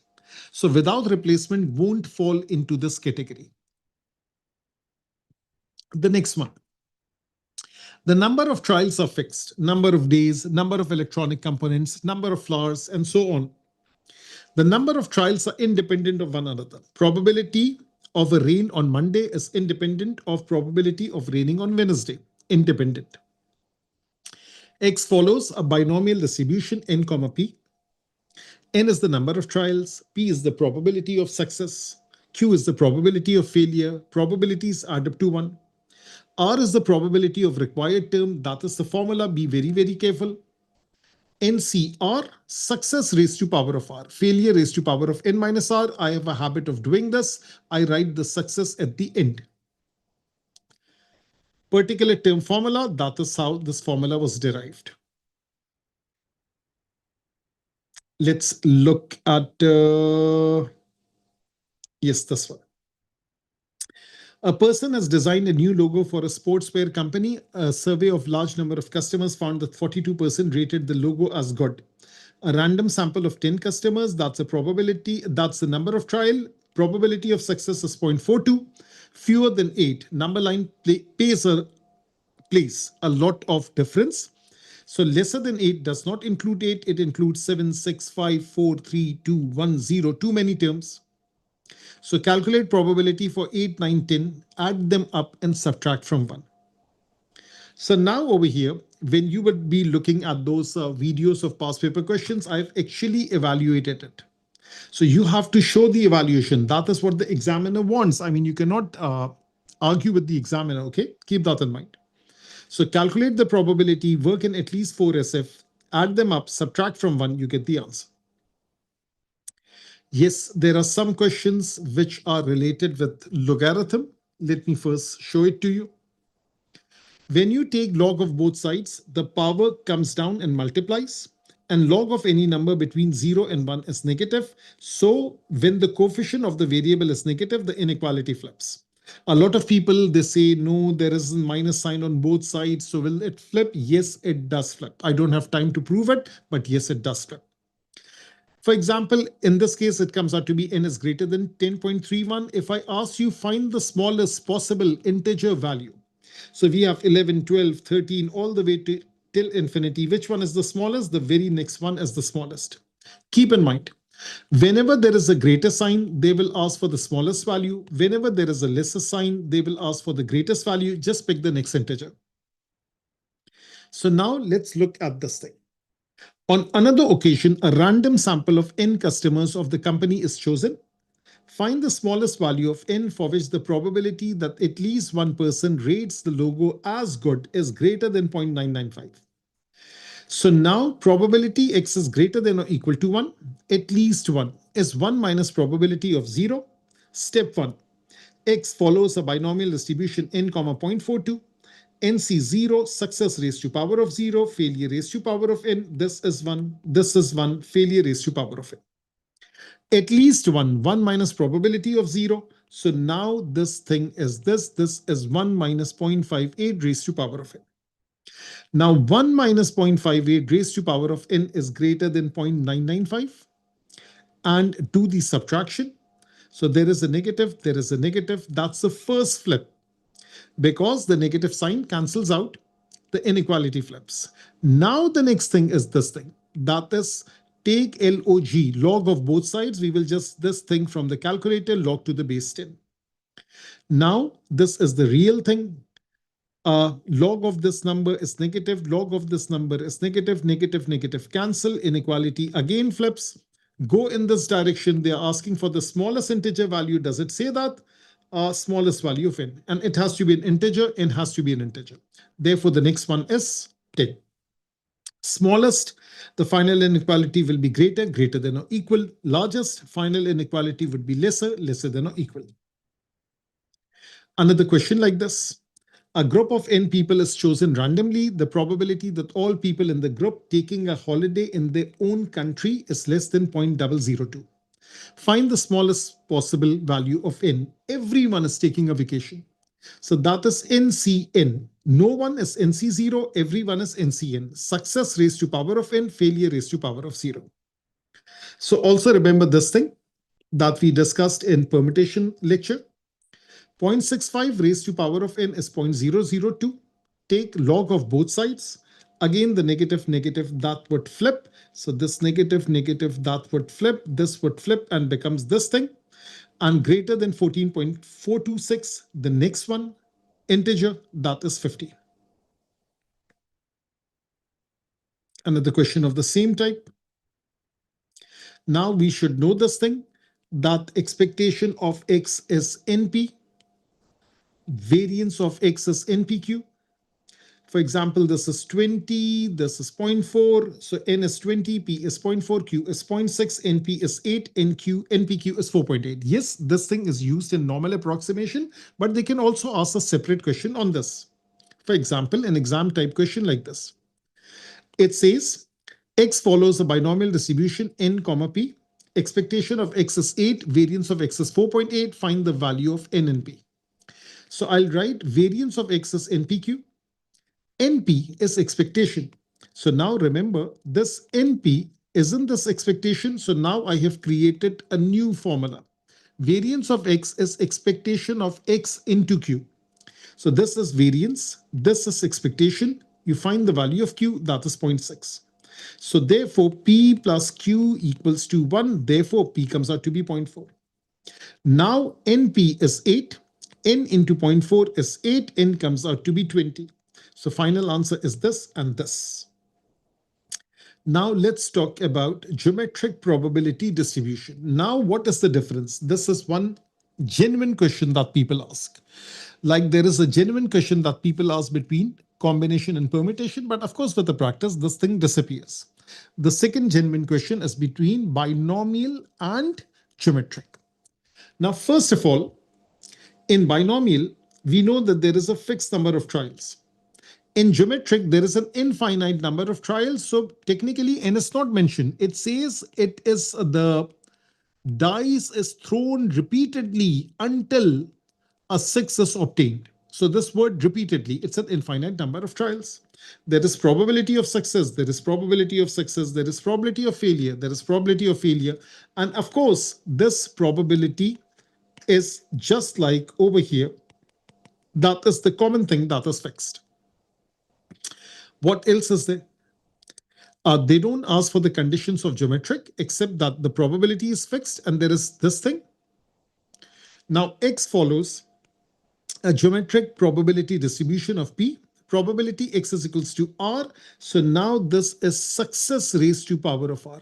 So this is success raised to power of 1. There would only be one success. As soon as you achieve success, you would stop. Failure raised to power of R minus 1. They only ask for the formula for expectation, not for variance. That's not part of the syllabus. I don't know why, but expectation is the reciprocal of probability. Yes, another thing, another issue. That other issue is this, that the R value will start from 0 all the way till n in binomial. But the R value will start from 1 and go till infinity. 0 is not possible. How can you have 0 success? The whole objective is to have 1 success. So now there was this question. I'm just skipping it. There are some results. That is over here. Yes. And I think it's given side by side. Yes. So now it says X follows a geometric probability distribution with P. If they ask for less than or equal to n, use this formula. If they ask for greater than n, use this formula. For example, if they ask for X less than 6, I cannot use it unless I make it less than or equal to 5. If they ask for X greater than 5, yes, I can use it. That is Q raised to power of. If they ask for X greater than or equal to 4, that is 4 over here. That's inclusive. If I choose to 5, that excludes this. So I have to go back. So greater than or equal to 4 is actually greater than 3. So these two formulas are very, very useful. Now let's look at some past paper questions, something like this. Now it has geometric and binomial both. Now it says Kyla is competing in a throwing event. A throw is counted as a success if the distance achieved is greater than 30 meters. The probability that Kyla will achieve a success on any throw is 0.25. Find the probability Kyla takes more than 6 throws to achieve success. So more than 6 throws, that is right over here. Where is it? More than 6 throw, that is just all good, greater. Just take the probability of failure raised to power of n. So now where is Kyla? Okay, so that is 0.75 raised to power of 6 because probability of success is 0.25. Now there is no mention of number of trials. But in this part, find the probability that for a random sample of 10 throws, Kyla achieved at least 3 successes. So now number of trials is there. Probability of success is the same. At least 3, 1 minus probability X is less than or equal to 2. Evaluate all these things, add it up, and then subtract 1. So now look over here. That is what the examiner wants you to do. This is 0 probability. This is 1 probability. This is 2 probability. Evaluate, evaluate, evaluate. Work in at least 4, 5 significant figures. Add it all up, subtract, and the final answer, that is 3SF. Got the idea? So now this is how it's to be done. Something like this. It says an ordinary fair die is thrown until a 6 is obtained repeatedly. Sometimes they use the word repeatedly. Sometimes they use the word until. Sometimes they use both. So it follows a geometric probability distribution with 1 over 6. Find the probability obtaining a 6 takes more than 8 throws, greater than 8. That is probability of failure raised to power of 8. 2 ordinary fair dice are thrown together until a pair of sixes is obtained. So now until a pair of 6, 6 into 6 is 36. One option, pair of 6. So now the probability of success is 1 out of 36. The number of throws taken is denoted by random variable x. Find the expected value. So probability is 1 over 36. Expected value is the reciprocal. Find the probability obtaining a pair of sixes take either 10 or 11 throws. So 10 throws, 1 success, 9 failures. 11 throws, 1 success, 9 failures. Either this or this, add it up. But before that, if you use a bit of common thing, so I can take 1 over 6 common, that's right over here. And over here, this is 5 over 6, 5 over 6. This is power 9, this is power 10. So 5 over 6 power 9 is there. So therefore, this thing 1 is left over here. This is 5 over 6 is left over here. And then use the calculator. So therefore, this is technically 1 over 6. This is 5 over 6 raised to power of 9. 6 plus 5, that is 11 over 6. And that's how you can use it. So technically, this is 6. This is 6 power 9. This is 6. So that is 6 power 11. 5 power 9 into 11. And yes, you can leave the answer in the exact form. They have not written it over here, but mostly they write it. So now just look at this one other question. It says a fair spinner with 5 sides number spun repeatedly. I just want you to get used to the vocabulary. The score on each spin is the number on the side on which the spinner lands. Find the probability that the score of 3 is obtained for the first time on the 8th spin. 7 failures, 1 success. Find the probability that fewer than 6 spins are required to obtain a score of 3 for the first time. Fewer than 6. Fewer than 6 does not fit the criteria. So fewer than 6 is the same thing as fewer than or equal to at most 5. So 1 minus probability of failure raised to power of 5. That thing is done. So now the very last thing, that is normal distribution. So let me just write over here. So over here, this topic, which is topic 3. Now topic 4 was binomial and geometric. So topic 4 was binomial and geometric. So I made you understand the difference, the formulas, the shortcuts, especially in geometric, the log question in binomial, and the shortcuts in geometric, and then the conditions. And how do you differentiate, not the P1 differentiation, that will come up later. How do you differentiate, distinguish between the two? So these are the main things over here. Again, first define the distribution. X follows a binomial distribution n comma p. X follows a geometric distribution p. So first state which is the question all about, which question belongs to which, state, and then write, and then draw number line if needed, and then download any special formulas. Probability x is less than or equal to n, 1 minus q raised to power of n. So a lot of people, they have this fear. I used to have it also, that I'll forget this in the exam. So as soon as you get the paper, jot it down. X is less than or equal to n, 1 minus q raised to power of n. Of course, this is for geometric. And probability x is greater than n, that is q raised to power of n. If someone is worried about the formula, probability x is equals to r, that is p raised to power of 1, q raised to power of r minus 1. So this is for geometric. Just write it down. Got the idea? So now let's go to the last part, which is the normal distribution. And yes, I think I consider it to be a very easy thing, because it's like a formula based kind of a thing, a table based kind of a thing. For some people, it's not so. So let me drink some water. Let me refresh. No break, no break. Let's just continue with the journey. And over here, we are on the last part over here. And let's get started. Now, it's a continuous probability distribution. It's based upon measurement. Something, the length of a leaf, the mass of something, the time taken, and so on. Just focus on this thing. It's a symmetric bell-shaped curve. It has everything to do with symmetry. We don't care about the shape as such. The vertical line, the zero line, divides it into 2 equal halves. The table is based upon the lesser value. Area under the graph represents probability. Total probability is 1. Probability is read from the table.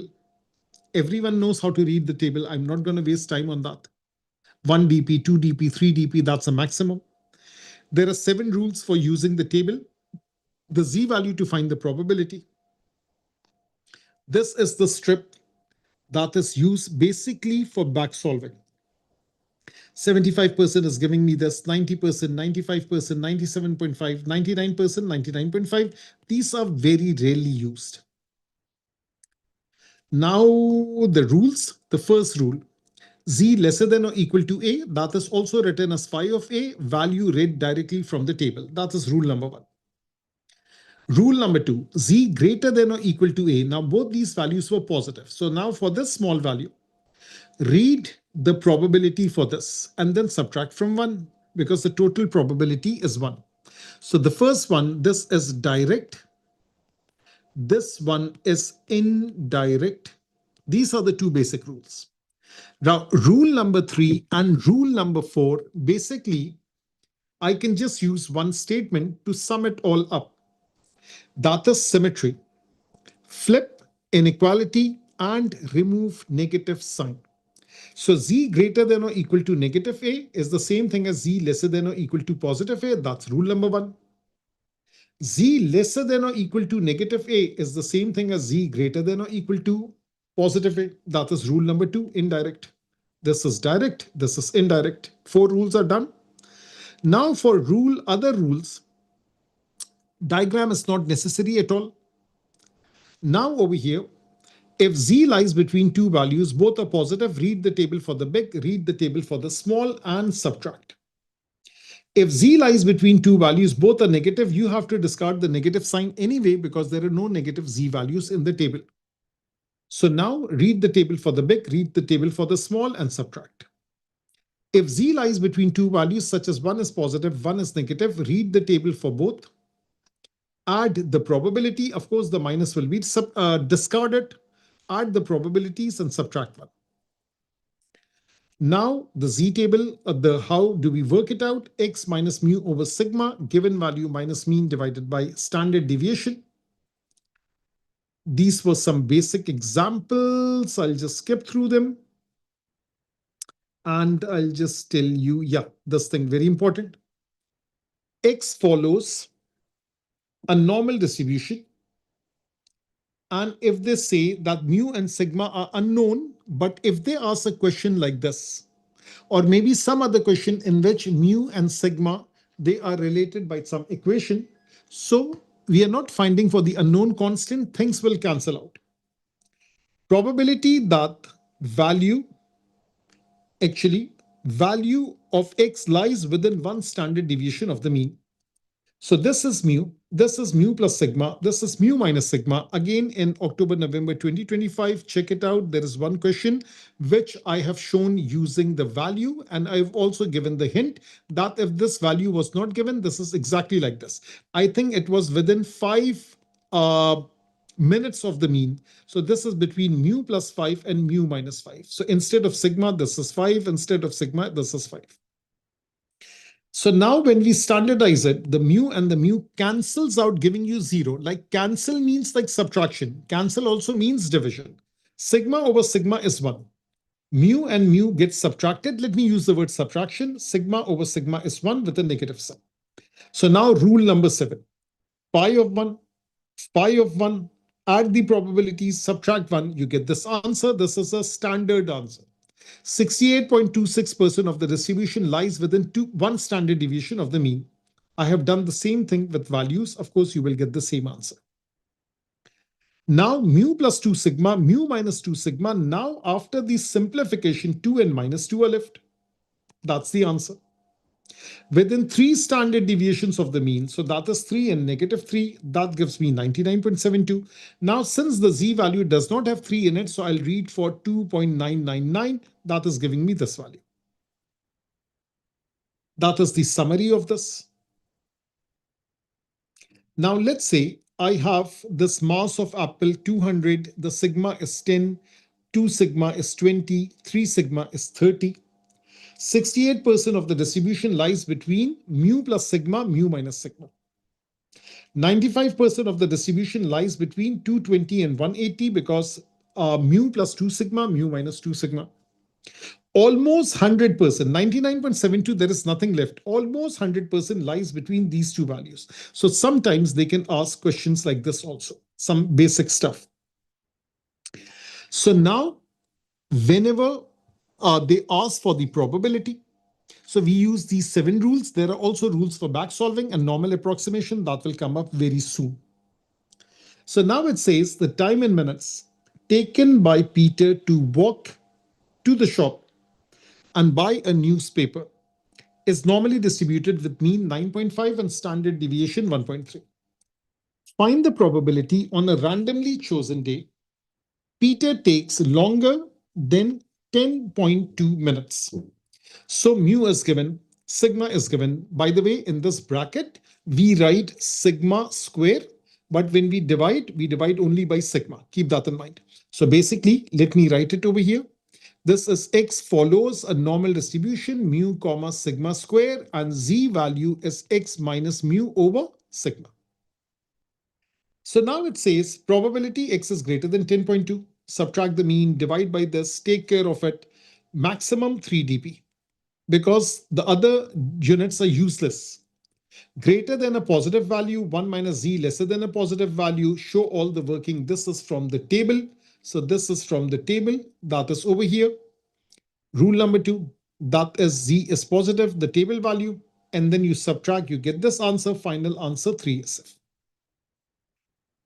Now, also one other question.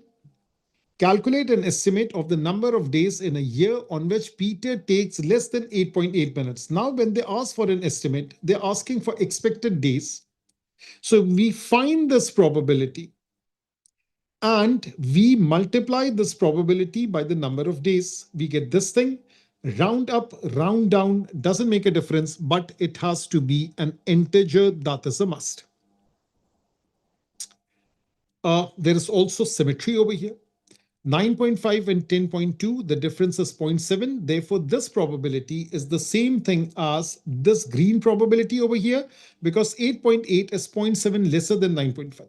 10.2 is 0.7 greater than 9.5. So always be a little bit alert on this issue. Now let's talk about back solving. The 2 rules of back solving are this. Rule number 1. Make sure probability is at least 50% because the minimum probability in front of 0.0 is 0.5. And the other limitation was z value is already positive. We already took care of that.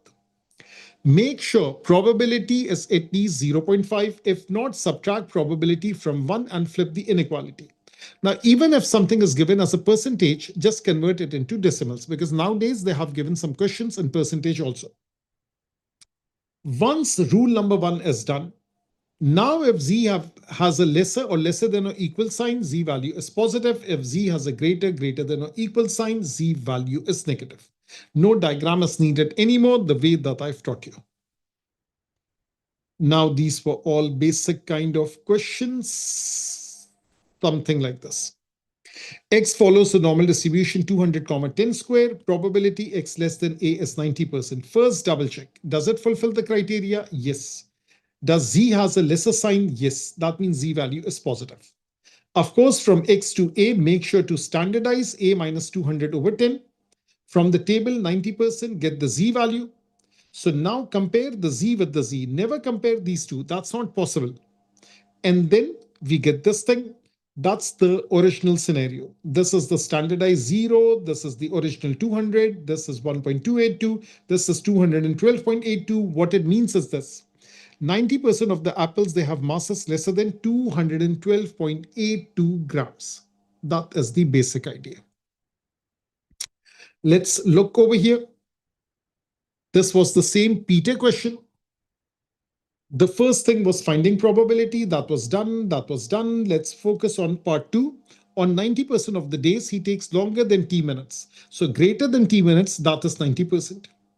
So standardize t minus 9.5 over 1.3 is 90%. Greater sign, that means z value is negative. 90% gives us 1.282. T minus 9.5 over 1.3 is 1.282. Hence, you find the value of t. Something like this one.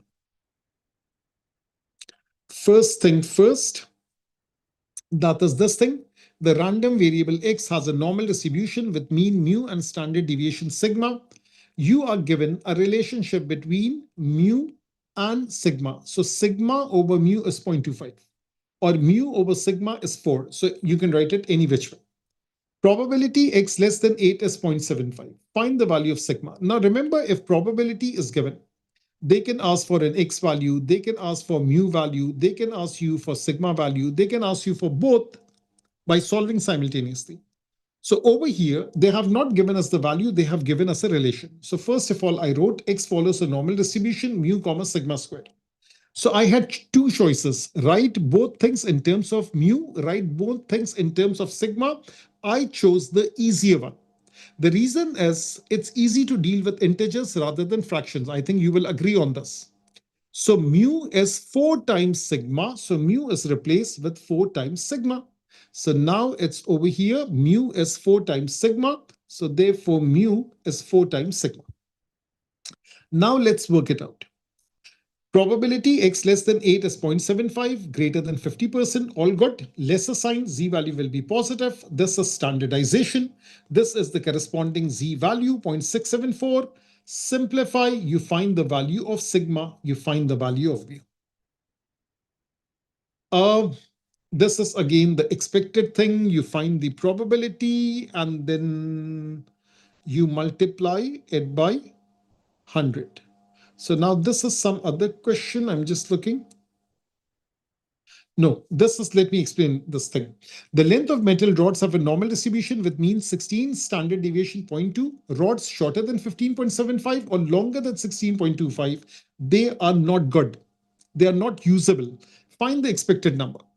Now think for a second. This is 16. This is 16.25. This is 15.75. 0.25 more, 0.25 less. That means the probability would be the same because of symmetry. Double check.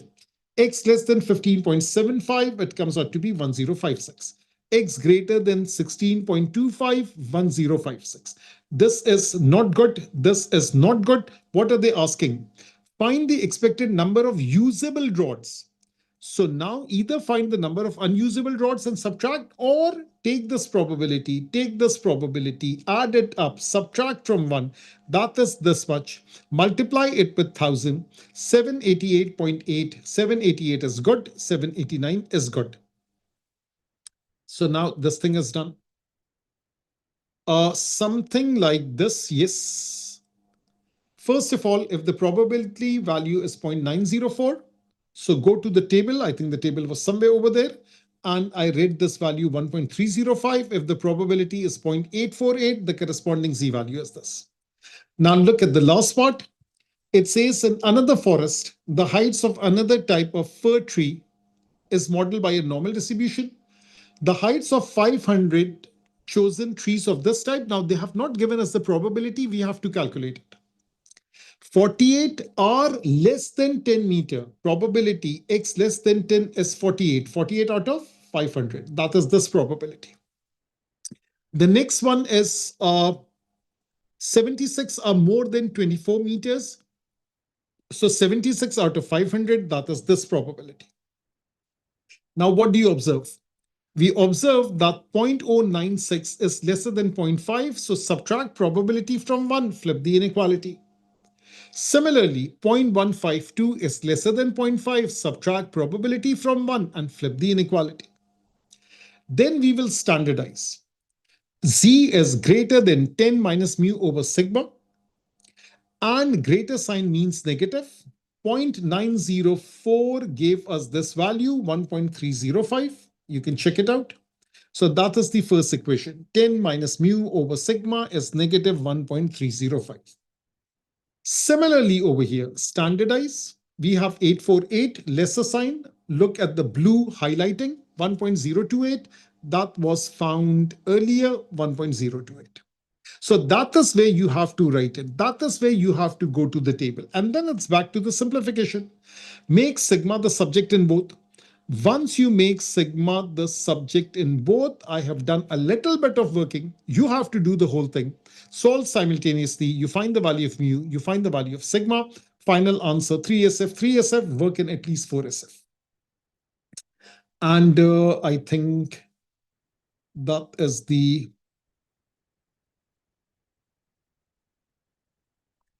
Last thing that I'm looking for. Yes, the last thing. Normal approximation to binomial. We know that expectation of x of binomial is NP. This is NPQ. This is mean. This is variance. This is mean. This is variance. So normal approximation to binomial means binomial becoming normal if certain conditions are fulfilled. What is that certain condition? NP greater than 5, NQ greater than 5. Both have to be fulfilled simultaneously. Also take care of continuity correction. That has something to do with lower bound, upper bound. Now, let me show you the working. One question, and I think that would be enough because I think you people are also tired. And same goes for here because it's not easy going over the whole syllabus. Plastic drinking straws are manufactured to fit drink cartons which have a hole in the top.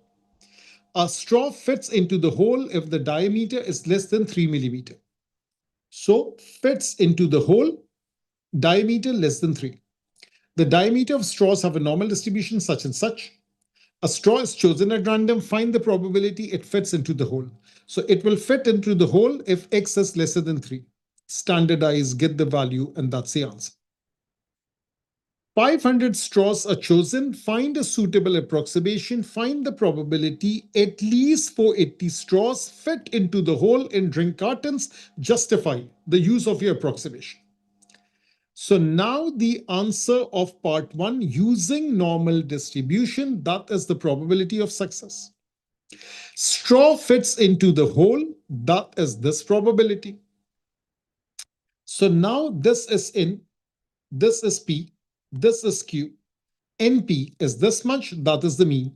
NQ has no name, but we just need to write it because for justification, this is greater than 5, this is greater than 5.